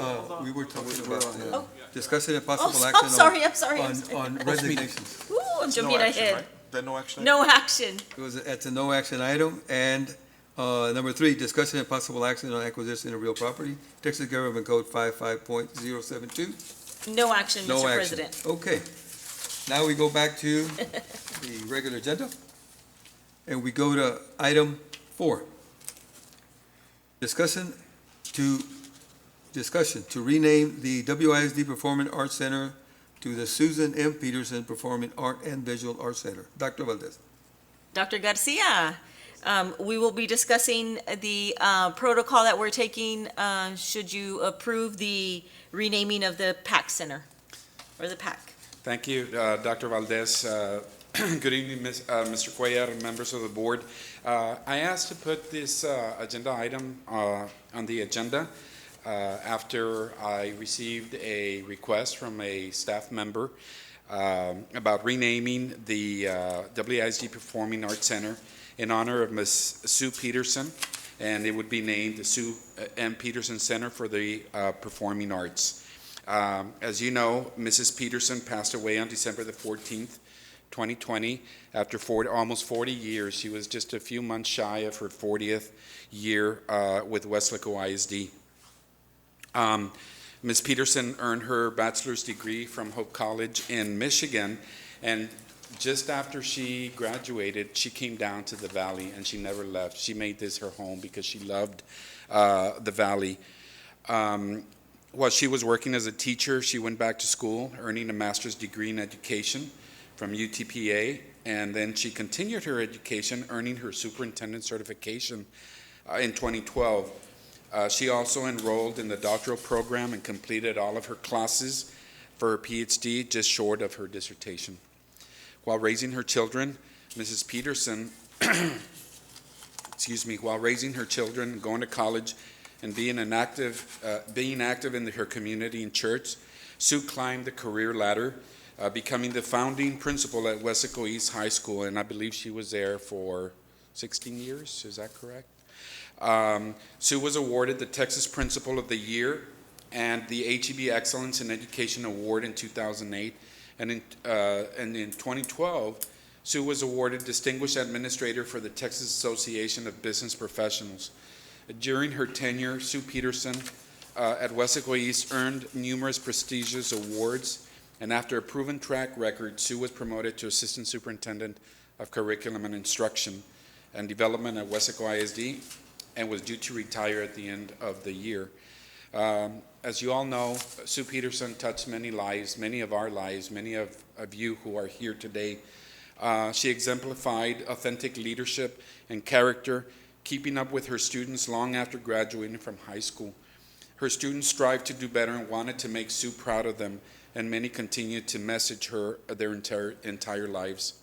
Sue Peterson was very active in her community, as you all know, not only in Weslaco ISD, but in Weslaco, the city of Weslaco as well. She was a cheerleader for Weslaco and backed local businesses always. Sue served on the Weslaco Chamber of Commerce Board of Directors for many years and was an active member of the Weslaco Rotary Club. Sue served as board chair for Hidalgo County Planned Parenthood and on the board for many years. She served on the Knapp Medical Center Harvest Night Steering Committee for many years and the Weslaco Scholarship Foundation. In 2015, Sue Peterson was awarded Weslaco's Woman of the Year, a well-deserved and overdue award for a woman who selflessly served her entire life. Sue was an artist, seamstress, crafter, and baker. We all knew, and enjoyed some of her baking. She enjoyed scrapbooking and was an avid reader. And Sue was, again, very creative, generous, courageous, and a servant leader. She led with genuine integrity and always did unto others as others would have done for her. She was a mother figure to so many young teens and gave her students and family unconditional love. Now, because Sue was so loved by so many, we feel that this is an honor that she deserves. Now, there is a timetable. I was looking at in order to present to you, I was looking at the naming facilities criteria, and I wanted to just let you know that a timetable of not less than 3 months shall be established before any school major facility is named. So we have 3 months to consider the board's approval if you would like to approve this. Again, this is a discussion item if you would like to, have a discussion on this. My only discussion, and I was looking through the naming facilities in the back. I just want to make sure that we're following rules. Number 2 says existing school/major facilities shall not be renamed.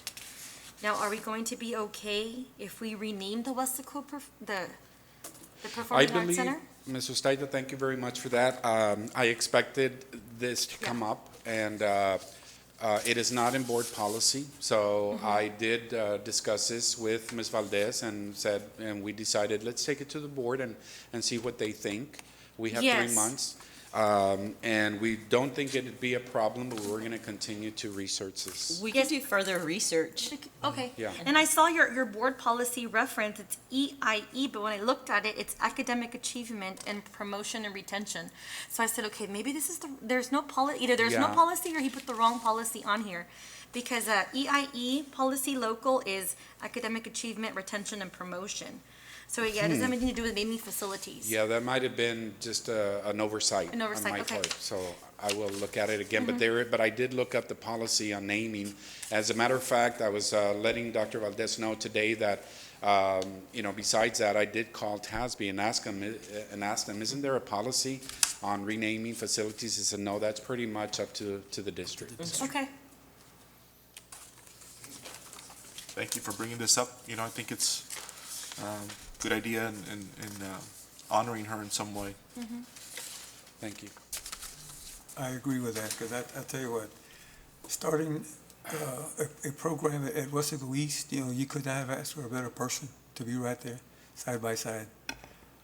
Very, very, very influential lady, and she's very, very deserving of the recognition.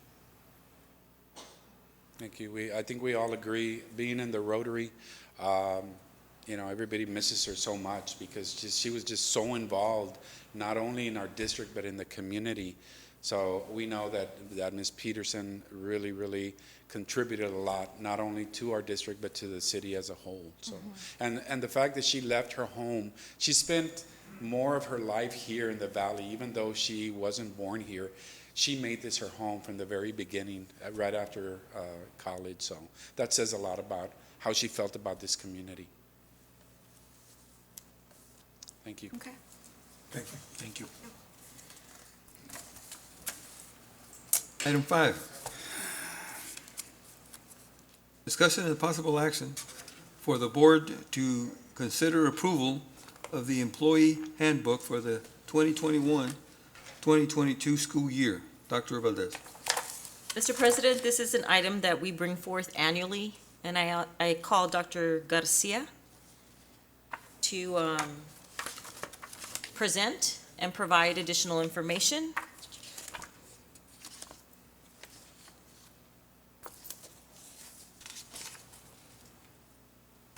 And I apologize, Dr. Valdez and members of the board. This item is from the HR department on the employee handbook. We are requesting your approval on this item. I don't know if we can go for discussion already, Mr. President, or do we have to? Okay. I was looking through it quickly because we received it very late today, right before the meeting. But the goal and the vision that is in this handbook is dated from last year, 2020 to 2021. And it's not currently this year's vision, 2021 to 2022. So I'd like to see if we can update the vision and the goals for this coming school year, because the one in here is obviously outdated. That is correct. Is it labeled 20? It's labeled 2020, 2021. Okay, 2021, yes. So I'll go ahead and take note of that, Mrs. Staita. I didn't work on the employee handbook, but I will definitely go back. We are going to bring the student handbook and the student code of conduct, and that is reflected on there. Now, we didn't change the goals, the mission, and the vision this year, because when we asked Dr. Canales, I believe she had already started working on that, and she decided that she would wait until we had a new superintendent. So the goals remain the same until we get a new superintendent. But I will go ahead and make that change on there. The academic year. Yes, so we're in such a tight timeline in the transition. Yes. And so pending the replacement, the upcoming superintendent can work on a shared vision, mission, and objectives. And if we go back, it's a collaborative effort through our It DAC is. committee and having the discussions and so forth. And as Dr. Valdez mentioned, we're on that crunch time. So we want to make sure, we do it correctly as we transition. So we'll keep the same vision and goals for now, but just change the year. Pending the new, because it's a shared vision, Right. right? And you have to take it through a process of committees and vetting it through DEIC and so forth, and so it takes time. Right, but Ms. Ustaita's concern is the fact that it says The year, 2021, the right? academic So we have to go back and At least update correct the that. title. That should be no problem. Yes. Also make the correction on the board meetings. I'm assuming we're going to keep them at 5:30? That's what we have been doing? Yes. But it says here 6, so just Okay. to make the correction there to 5:30, Coach Graf? 5:30. Okay. Another. Yes, because it is in discussion. policy. Okay. I'm going to start college again for my doctoral degree, and it's every Monday. And I know that we have our board meetings every Monday. And so I don't know if that's obviously it's going to be a problem if I can't attend board meetings on Mondays. But that's what is in the handbook on Mondays. Right. I foresee it being a problem, so I don't know what we can do. Change the days, all we can do, but I don't know if everybody's okay with that. That's something we could bring up for the next board meeting. Okay. Bring it as an agenda discussion. So, like And then- revise Yes. Yes. Because some school districts, and in Harlingen, they do it on Tuesdays, for whatever reason. So, Okay. as long as everybody is, Okay with Okay it, with it, or we'll- someday we can all agree on, other than Monday? But that'll be an agenda item to discuss. It has to be an Yes. item Okay. agenda, correct. okay? Okay. Okay. Do we have a motion on this item? I'll move to approve. Okay, Second. we have a motion to approve by Hold it. Oh, wait a minute. I heard something in the background. Hello. Jesse Oh. is on there. Okay. If there's a motion? Okay, we have a motion to approve by Dr. Rodriguez. Do I have a second? Second. Second by Mr. Isidro Nieto. With the We revisions. discussed with the changes. the changes that necessary to bring it up to date with 21-22 school year. And the time of the board meetings. Correct. Correct. That's fine. Thank you. Okay, we have discussed it, so let's bring it to a vote. Yes, sir. And signify your approval by saying aye when I call your name. Mr. Isidro Nieto. Aye. Ms. Jackie Statham. Aye. Coach Eddie Trevino. I will abstain. I didn't have time to look at this handbook, so I'm gonna abstain. Okay, Coach. And Dr. Jaime Rodriguez. Aye. Okay, motion carries. Item 6, discussion and possible action for the board to consider approval of purchase of Google G Suite Enterprise for education 1-year renewal software maintenance and support for 2021-2022. Dr. Valdez. We're recommending the approval of Google Suite, G Suite, for the entire district. I'd call on there's Carlos Martinez. Should you have any questions? I'll move to approve. Okay, we have a motion by Dr. Rodriguez I'll second that. and a second by Mr. Isidro Nieto to consider the approval of the purchase of Google G Suite Enterprise for education, 1-year renewal, software maintenance and support, 21-22. Now, is there any discussion? Okay, let's take it to a vote. Signify your approval by saying aye when I call your name. Mr. Isidro Nieto. Aye. Ms. Jackie Statham. Aye. Coach Eddie Trevino. Aye. And Dr. Jaime Rodriguez. Aye. Okay, motion carries. Item 7.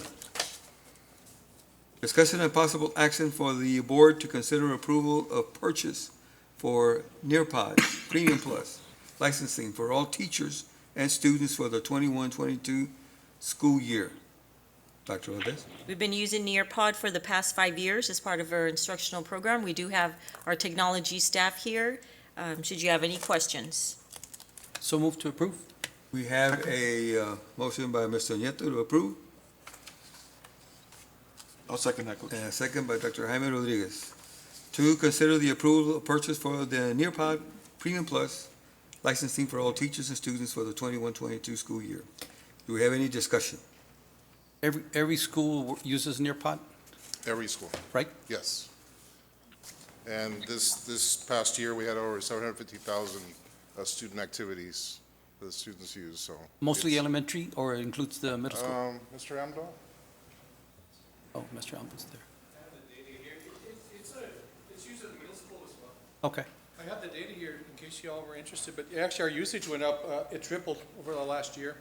We've been using it for 5 years, and the product provides on-the-go learning activities, self-paced activities, student-led activities. It also is our internet safety curriculum as well. So we're one of the we used, it actually was 850,000 student activities this year. It's a pretty comprehensive package. We did use it significantly at the middle school as well. Our top elementary was Gonzales Elementary, and B. Garza was a top middle school user. It's not used quite as much as the high school because they have different, it's more specialized, but we got pretty good use out of it. Okay. I see here, I remember Flocabulary, I loved it when I was teaching. It's merged. Yes, it's all subjects, correct? I see here all K to 12 subject areas, not just language arts, it's all Yeah. subject areas? For vocabulary, is academic vocabulary in the core content areas. So it covers, everything, science, biology, social studies. The kids really like vocabulary because it's kind of like hip hop, music. Oh, yeah. I'm talking about Nearpod, though. Nearpod is, the whole there's 7,500 lessons that cover all content areas. Mhm. It covers SEL, it covers our internet safety, like I mentioned, there's college and career readiness, and then it's open-ended. So teachers can create their own content and make it interactive. So it's pretty comprehensive. And the kids can use it at home also? Anywhere they're at. And the neat thing about it is that the teachers can lead a lesson directly while the kids follow along, or if kids are ready for it, they can give them a self-paced lesson. And one of the features that really worked well for us during this last period during the pandemic is the teacher can create a lesson and it generates a code. So if they have a sub, they can give that lesson over to a substitute. They put in the code and they can teach that lesson for the teacher. Good. Really pretty amazing product. Thank you. Any question? That's it. Thank you. Okay, let's take it to a vote. Signify your approval by saying aye when I call your name. Mr. Isidro Nieto. Aye. Ms. Jackie Slater. Aye. Coach Trevino. Aye. And Dr. Jaime Rodriguez. Aye. Okay, motion carries. Item 8, discussion A possible action for the board to consider approval of purchase to renew internet hotspots to be used by students for online learning for the 2021-2022 school year. Dr. Valdez? Mr. President, although we're planning for a full face-to-face instruction for this academic school year, we may need the hotspots to provide the necessary resources for our students for online learning. I have Mr. Carlos Martinez here to answer any questions. I do have, oh, sorry. Go ahead. I was going to ask you a question. When I read through this, you were going to use the Emergency Connectivity Fund. Correct. To try to. This is not to confuse the ESSER funds that Yeah. Mr. Garlic has. I'm not taking any of his money. So Yes. this is another fund. Okay. Emergency Connectivity Fund, which we're able to. You applied, but we don't know yet if we are receiving it yet, right? Yeah, but we have a pretty good chance. We have a pretty good chance. I was going to say, Yes. because what if we don't get this money? I mean, I'm hoping we do. Fingers Now- crossed, but just in case. I know a few months ago, I asked for the board we had 2,573 hotspots that we currently have because of a 5-year grant, but those were limited capabilities, so I asked to make them unlimited just in case, because I was preparing for who knows what's going to happen in the future. These 1,600 are 1,600 that the kids already have or the schools already have, and we're just continuing one more year of subscription on these. So I'm not getting additional. If you add the 1,600 plus the 2,500 I have, it's a little over 4,000. So we have 4,000 for the kids for online. I mean, I know, like Dr. Valdez said about we're going to go face to face, and I know we're still planning for that. But I'm also planning just in case we need something else. But the students can use it for online homework assignments, and there's other things. And again, the biggest thing of this, there's zero cost to the district. And it's a 12-month prescription, right? It's a 12-month subscription, correct. Do you have any idea when they will let us know if we were approved for the funds? I'm hoping in the next 2 to 3 weeks. Okay.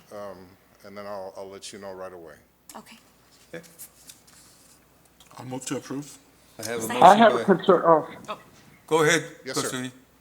and that was my only concern, or my question was, did we, and you may have answered it, Mr. Martinez, did we pick up, or have we picked up all the hotspots and that we passed out during this time?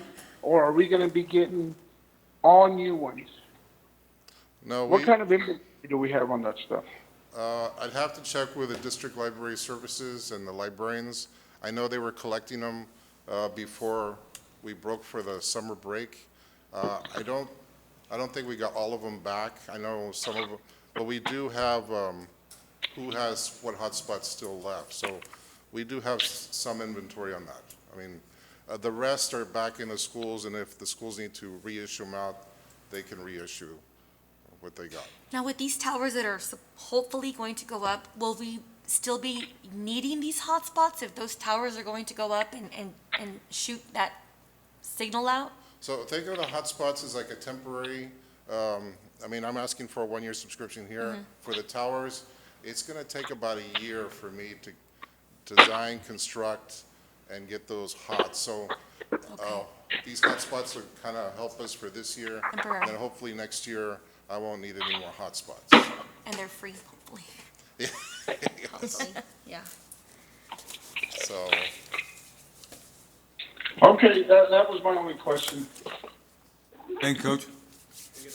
Okay, we have a motion by Mr. Nieto. Do I have a second? No, it was- Second. it was Dr. Okay, I have a second by Coach Trevino. I think it was Mr. I made the motion. Yeah. Okay, Dr. I'm Hyman, sorry. seconded by Dr. Chair. Rodriguez made the motion, and the second was by Mrs. Staita. Okay, we've had our discussion, so let's take it to a vote. Signify your approval by saying aye when I call your name. Mr. Isidro Nieto. Aye. Ms. Jackie Staita. Aye. Coach A. Trevino. Aye. And Dr. Jaime Rodriguez. Aye. Okay, motion carries. Item 9. Discussion and possible action for the board to consider approval of replacement Chromebook for students. Dr. Valdez. Mr. President, we are in need of additional Chromebooks. So we do need to replace some due to wear and tear, the damage. And so we do have Carlos Martinez again for any questions that you should have. The same with this, Carlos, the ECF, we're hoping to get these Correct. through So ECF? it'll be zero cost to the district. So I know there's been talk about, well, why don't you get Chromebooks for every single student? We have to show a need. So we have to look at our inventory, to be honest. We have to look at the age of the equipment. If it's out of date, then, that justifies for us to count those in. So we have our reports and on our stats, because if they ever audit us, why did you ask for 4,000? We have to show why. So we have that data. And this includes students and staff also, who have the need for the Chromebooks? It's more the students, and now these laptops or these Chromebooks, they're not to be put in a cart at school. These are for student use to take home and use. Okay. So they do have certain stipulations, and I'll make sure everybody's aware of that. Okay. But, So move to approve? Second? Do I have a motion? Mr. Nieto has a motion and a second by Dr. Rodriguez. Is there any further discussion? No? Okay, take it to a vote. Signify your approval by saying aye when I call your name. Mr. Isidro Nieto. Aye. Ms. Jackie Staita. Aye. Coach Eddie Trevino. Aye. And Dr. Jaime Rodriguez. Aye. Motion carries. thank you. Item 10, discussion and possible action for the board to consider approval of the substantial completion for Bobby Lackey Stadium Visitor Parking Lot Paving Project CSP number 21-01-19. Dr. Valdez.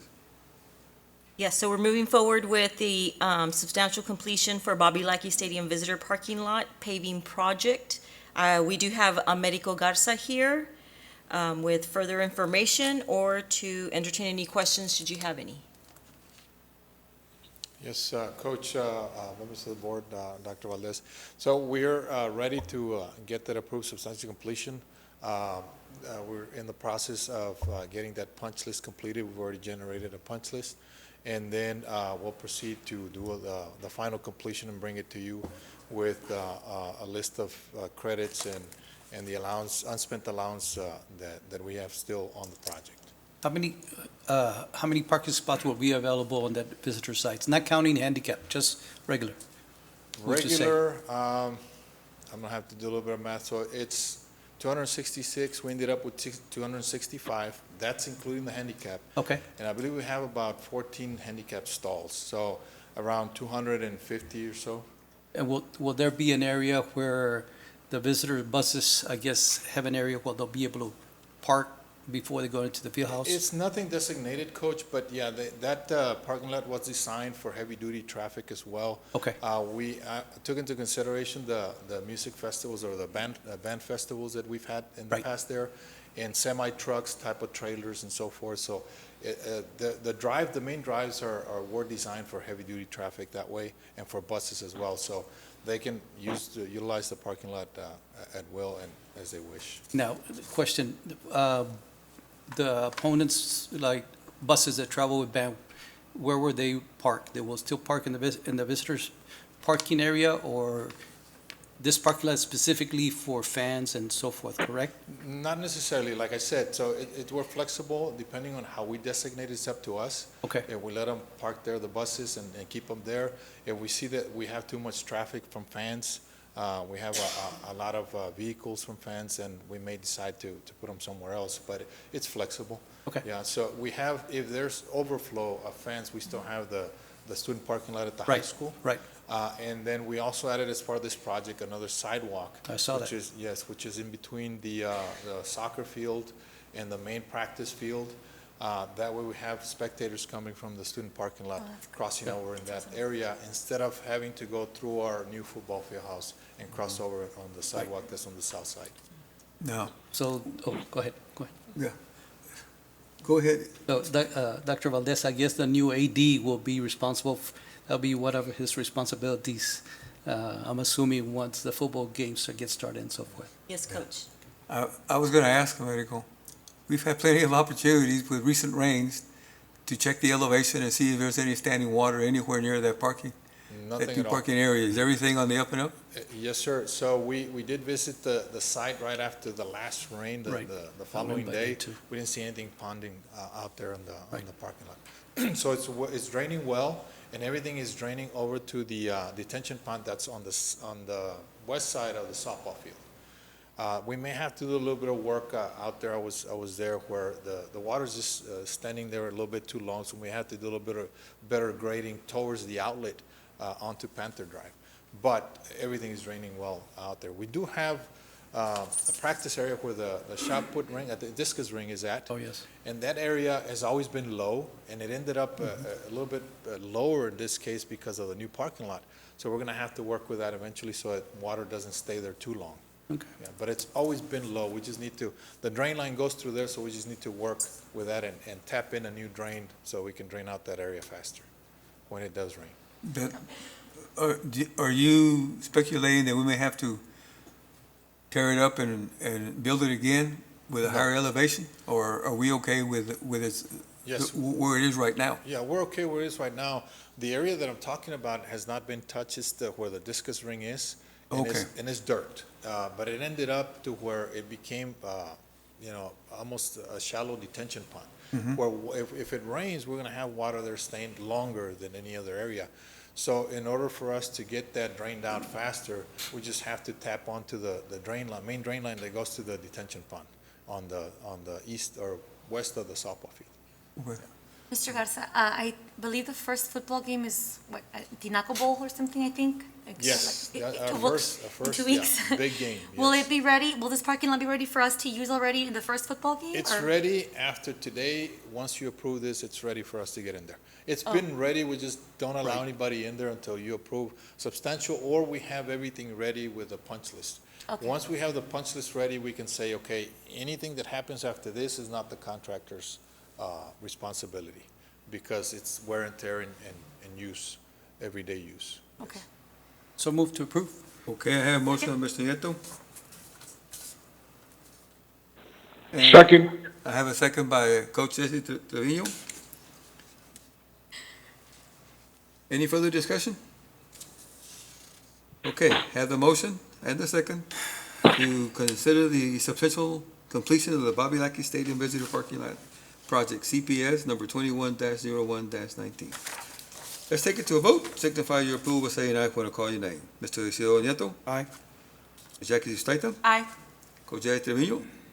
Aye. And Mr. Dr. Jaime Rodriguez. Aye. Okay, motion carries. Thank you. Item 11. Discussion and possible action for the board to consider approval of the revised job descriptions for 4 of the additional positions to be funded under ESSER 2, CRRSA, and ESSER 3, ARP, federal programs previously approved by the board. Dr. Valdez. Mr. President, these job descriptions were asked by the Board of Trustees to be reviewed by administration, and we have done the work. And we have staff here available for any questions. Yes, I do have some questions.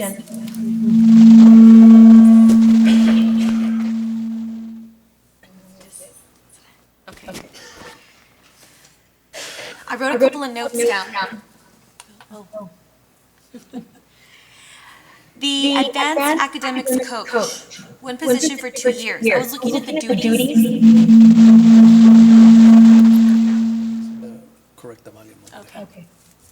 I think that's better. I know. I think it's a good sign. Can you hear an echo? Now I think you're okay. Okay. The advanced academics coach, I was looking at job duties. They don't, I shouldn't. Maybe the volume there, I think. Is it mine? There you go. There, sorry, it was my mic on the computer. The advanced academics coach, the job duties I'm not sure what the job duties are, but they seemed a lot like the advanced academics coordinator job. Is it something different? Advanced academics coach, advanced academics coordinator? Is it kind of not the same thing? Well, my job technically, well, if we're getting into technics, it really has a lot to do with gifted and talented, and it was written in the idea of assisting with certain like pre-AP, AP, dual enrollment program projects, but there was no one over me that was overseeing those things, so I've taken those things on because I feel like we have a need in the district, just like we need to pay those those AP teachers the same stipends that their math counterparts are, because we are requiring them to meet and do extra planning throughout the summer and attend APSI trainings that we don't pay them for. So those things I've taken on, but because of that, I've built the rapport of the teachers, and I know that I need to stay consistent if we want to show them that we're listening to them, we want to give them what they need, we want to increase our scores, we want to increase those AP scholars that we saw. Those numbers were good, and it was COVID, but I know that we can do so much more. And so when the opportunity came up to suggest to the group of people about ESSER II funds, I couldn't help but want to ask for that, because that's something I would have wanted to ask for in general. So I thought, hey, this might be my opportunity to try it out. And so I would be working right alongside with that advanced academics coach. We would be working together with those teachers when we meet with them, and we'd be going into the classrooms together. I think coach is more of a title. And so, like, that title sends a message maybe differently than a strategist would. But yeah, so it's written more along the lines of something that a strategist / coach could do. But it's not just going to be that person doing it by themselves. We'll be working together to do it. And it's somebody, I was looking at here, the experience that says 3 years experience as an advanced academics classroom teacher. So advanced academics is like pre-AP teacher, AP teacher, dual teacher. Gifted and talented teacher. One thing I forgot to mention was 2 years ago I brought on pre-AP and springboard curriculum, and so we've been facilitating that for a couple of years, but we need more like hands on deck to facilitate that. Another person that can answer like AP classroom questions, track the data reports, work with the strategist and myself to make sure that the content of what pre-AP is suggesting is being followed. So they would focus more like high school area, not elementary. This would be more for the high school. We have those gifted and talented teachers, so they're there doing the pull-out program, and then this person would assist me with the big task of like really redoing our advanced academics program, enhancing it rather, because we've got really great teachers. I've gotten to know, so during COVID, I took it upon myself to meet with these teachers monthly, and I thought, maybe they're not going to show up, but they did. And so I made a lot of promises, we talked about a lot of good things, and I really want to fulfill it. And so, like I said, I couldn't help but suggest it in the meeting, and then John made it come true, or you guys can make it come true. But it's really something I feel strongly about that I think we really need. I mean, I know you guys have a lot of kids in the gifted program, and I know, AP Scholar with distinction. I think it's very important, and I think you need the additional support. And I think our program can grow, because there's a couple of schools, and I go back to Harlingen because I worked over there. You see the number of AP scholars with distinction and so forth, much more than here. And that additional support will help, because we do have a lot of students, like you mentioned earlier, how many GT students in the program in elementary and middle school. But when it comes to high school, those AP classes are important. I know that several of us here have sons and daughters that have gone through that and done very well, but we need to continue that. So this is different from college readiness also, that CCMR. This is something totally different also? Yeah, so I also started taking on early college high school, and so now I can direct more of my attention in that direction of learning that, and making sure that we're getting the number of associate's degrees that we want as a district, as well as 21st century CTE. So I am going to manage my time in the direction of learning that while assisting the secondary level coach that we have, and then the gifted and talented program You know, it's, yeah, we're working on that, but it's a pretty, we have great teachers in this district. So I just want to really do right by them, give them what they need, keep trying until like we're successful. And I know that this position will really be helpful for our department. Would this include any ACT, SAT prep? Yeah, so that person can also help me brainstorm and come up with a plan so we can focus our attention. Because what kind of happened was there's so many things that you can see need to be enhanced, and you just can't do it all at one time. So yes, that's the plan. And we're being rated on that CCMR indicator for college, career, military readiness, and the state accountability. So that's one. And, you know, just like we support students in need of improvement, and so much support is provided, right, for acceleration, we need to provide that for our, you know, gifted and talented and those who are enrolled in AP courses as well. So we need to think of that student subgroup as well. Correct. Now, the only other thing that kind of, I was like, it is asking for a teaching certificate and to have a master's degree. The pay is at 101. But if it's a teacher, you know, that's been in the classroom for 3 years and has a master's degree, this is quite a big step from a teacher that's been there for 3 years with a master's or 4 years. What I'm asking is the pay, is it justifiable? Are you saying it's too much? I don't know. I'm just thinking if it's a teacher, this would be a teacher that's been teaching, if just a teacher for like, what, 10 years? Like, do you want me to be honest? I originally had requested a strategist because I was thinking of someone in an administrative role formally. But I think that that it maybe meets the needs financially for ESER 2 better. Okay. I think I did have the district run a report for me of all the teachers in the district that have a master's degree, so that I could maybe send them an email and let them know that we have this position available. But it won't be less than what they're making currently. Okay. Well, No, I think it'll be quite close to what they're an advanced Comparable. teacher. Like, if we were to hire like an AP teacher that's been here for 20 years, I don't know if that would actually be. That might be almost what they're already making now with like a UIL stipend, with the dual enrollment course stipend. So I'm not sure exactly what type of candidate would be interested in that position, or how many years of experience they'd actually have in education in order to be comparable to what they might be currently making. And they would go from 187 days to 226. Yeah. Okay. Oh, so it's gonna be additional days? Yeah. Okay. Oh, yeah, we're gonna get down to this. Yes, it's significantly more days. Yeah, it is.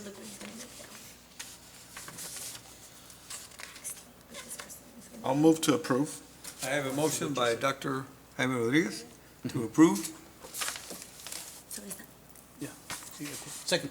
and a second by Mr. Isidro Nieto to consider the approval of the revised job descriptions for 4 of the additional positions to be funded under ESER 2, CRRSA, and ESER 3, ARP, federal programs previously approved by the board. Do we need any further discussion? Okay, take it to a vote. Signify your approval by saying aye when I call your name. Mr. Isidro Nieto? Aye. Ms. Jackie Susaita? If I have questions still on the pay, can I abstain?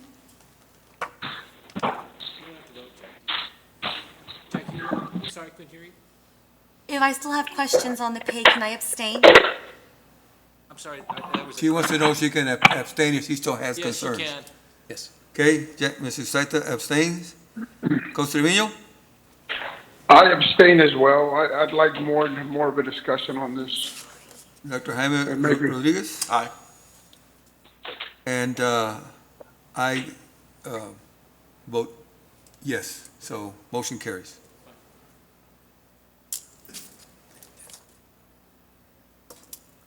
Item 12,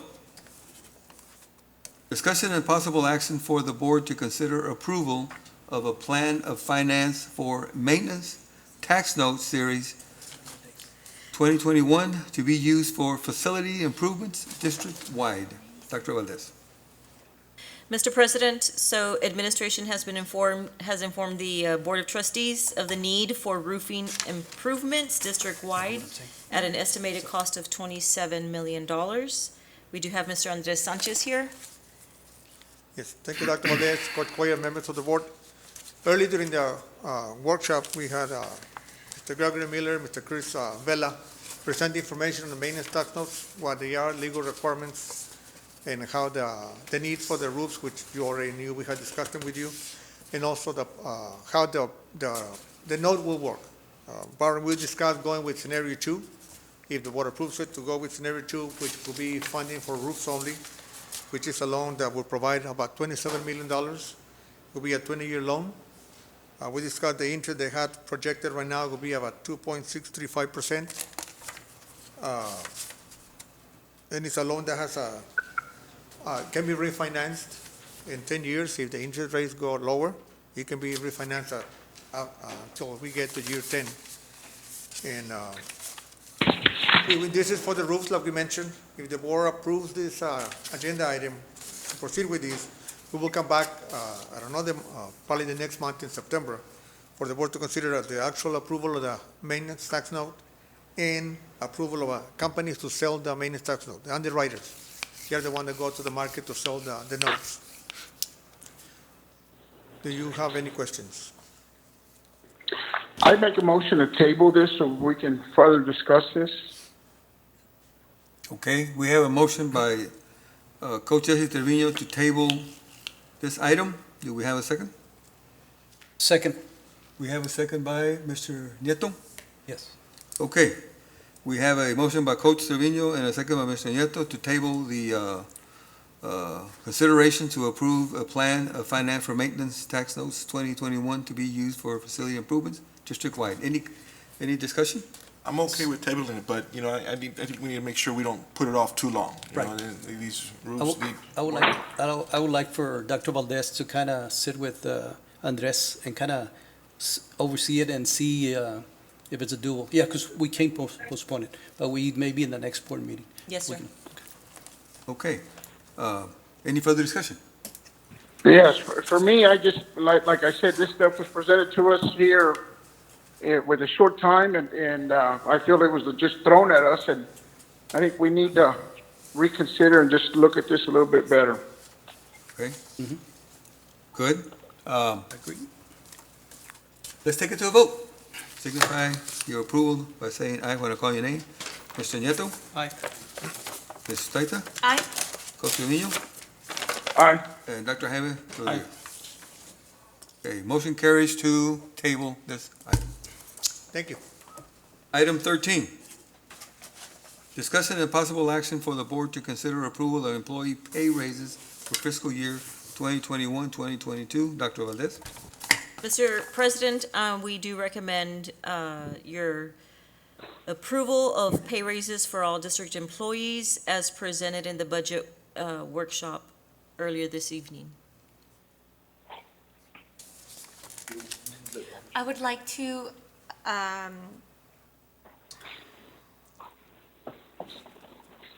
what's the word I'm looking for? Make a motion to approve pending the approval of the compensation plan that we have coming up in the next couple of. Okay, I have a motion by Second. Mrs. Exis Taita to approve the pay raises pending approval Of the compensation plan. of the modification plan, Yes. Yeah, the compensation plan. the compensation plan. Second. Okay, and I have a second by Me. Mr. Nieto. Mr. Nieto. Correct. Okay? Okay, we have a motion and a second to consider the pay raises pending the approval of the compensation plan. Do we have any further discussion? The only thing that I would ask, I know that I had mentioned in our previous workshop, Yes. what about 2,500, but we don't know if we can maintain that amount in the couple of years. But like we talked about with the ESSER fund and possibly the 500 that I had mentioned before, looking into incentive, the one-time incentive, like a vaccine incentive, if we can work on those numbers. Okay. And then once we get all this approved, really push it out there to show that Weslaco ISD's, we're trying to take care of our staff. Sure. Very true. Thank you. Okay, let's take it to a vote. Signify your approval by saying aye when I call your name. Mr. Garcia Nieto. Aye. Ms. Staita. Aye. Jose Estremillo. Aye. And Dr. Jaime Rodriguez. Aye. Okay, motion carries. Thank you. That takes us to item 16, adjournment. So move. It is now 10 o'clock. 10:01. This meeting is adjourned.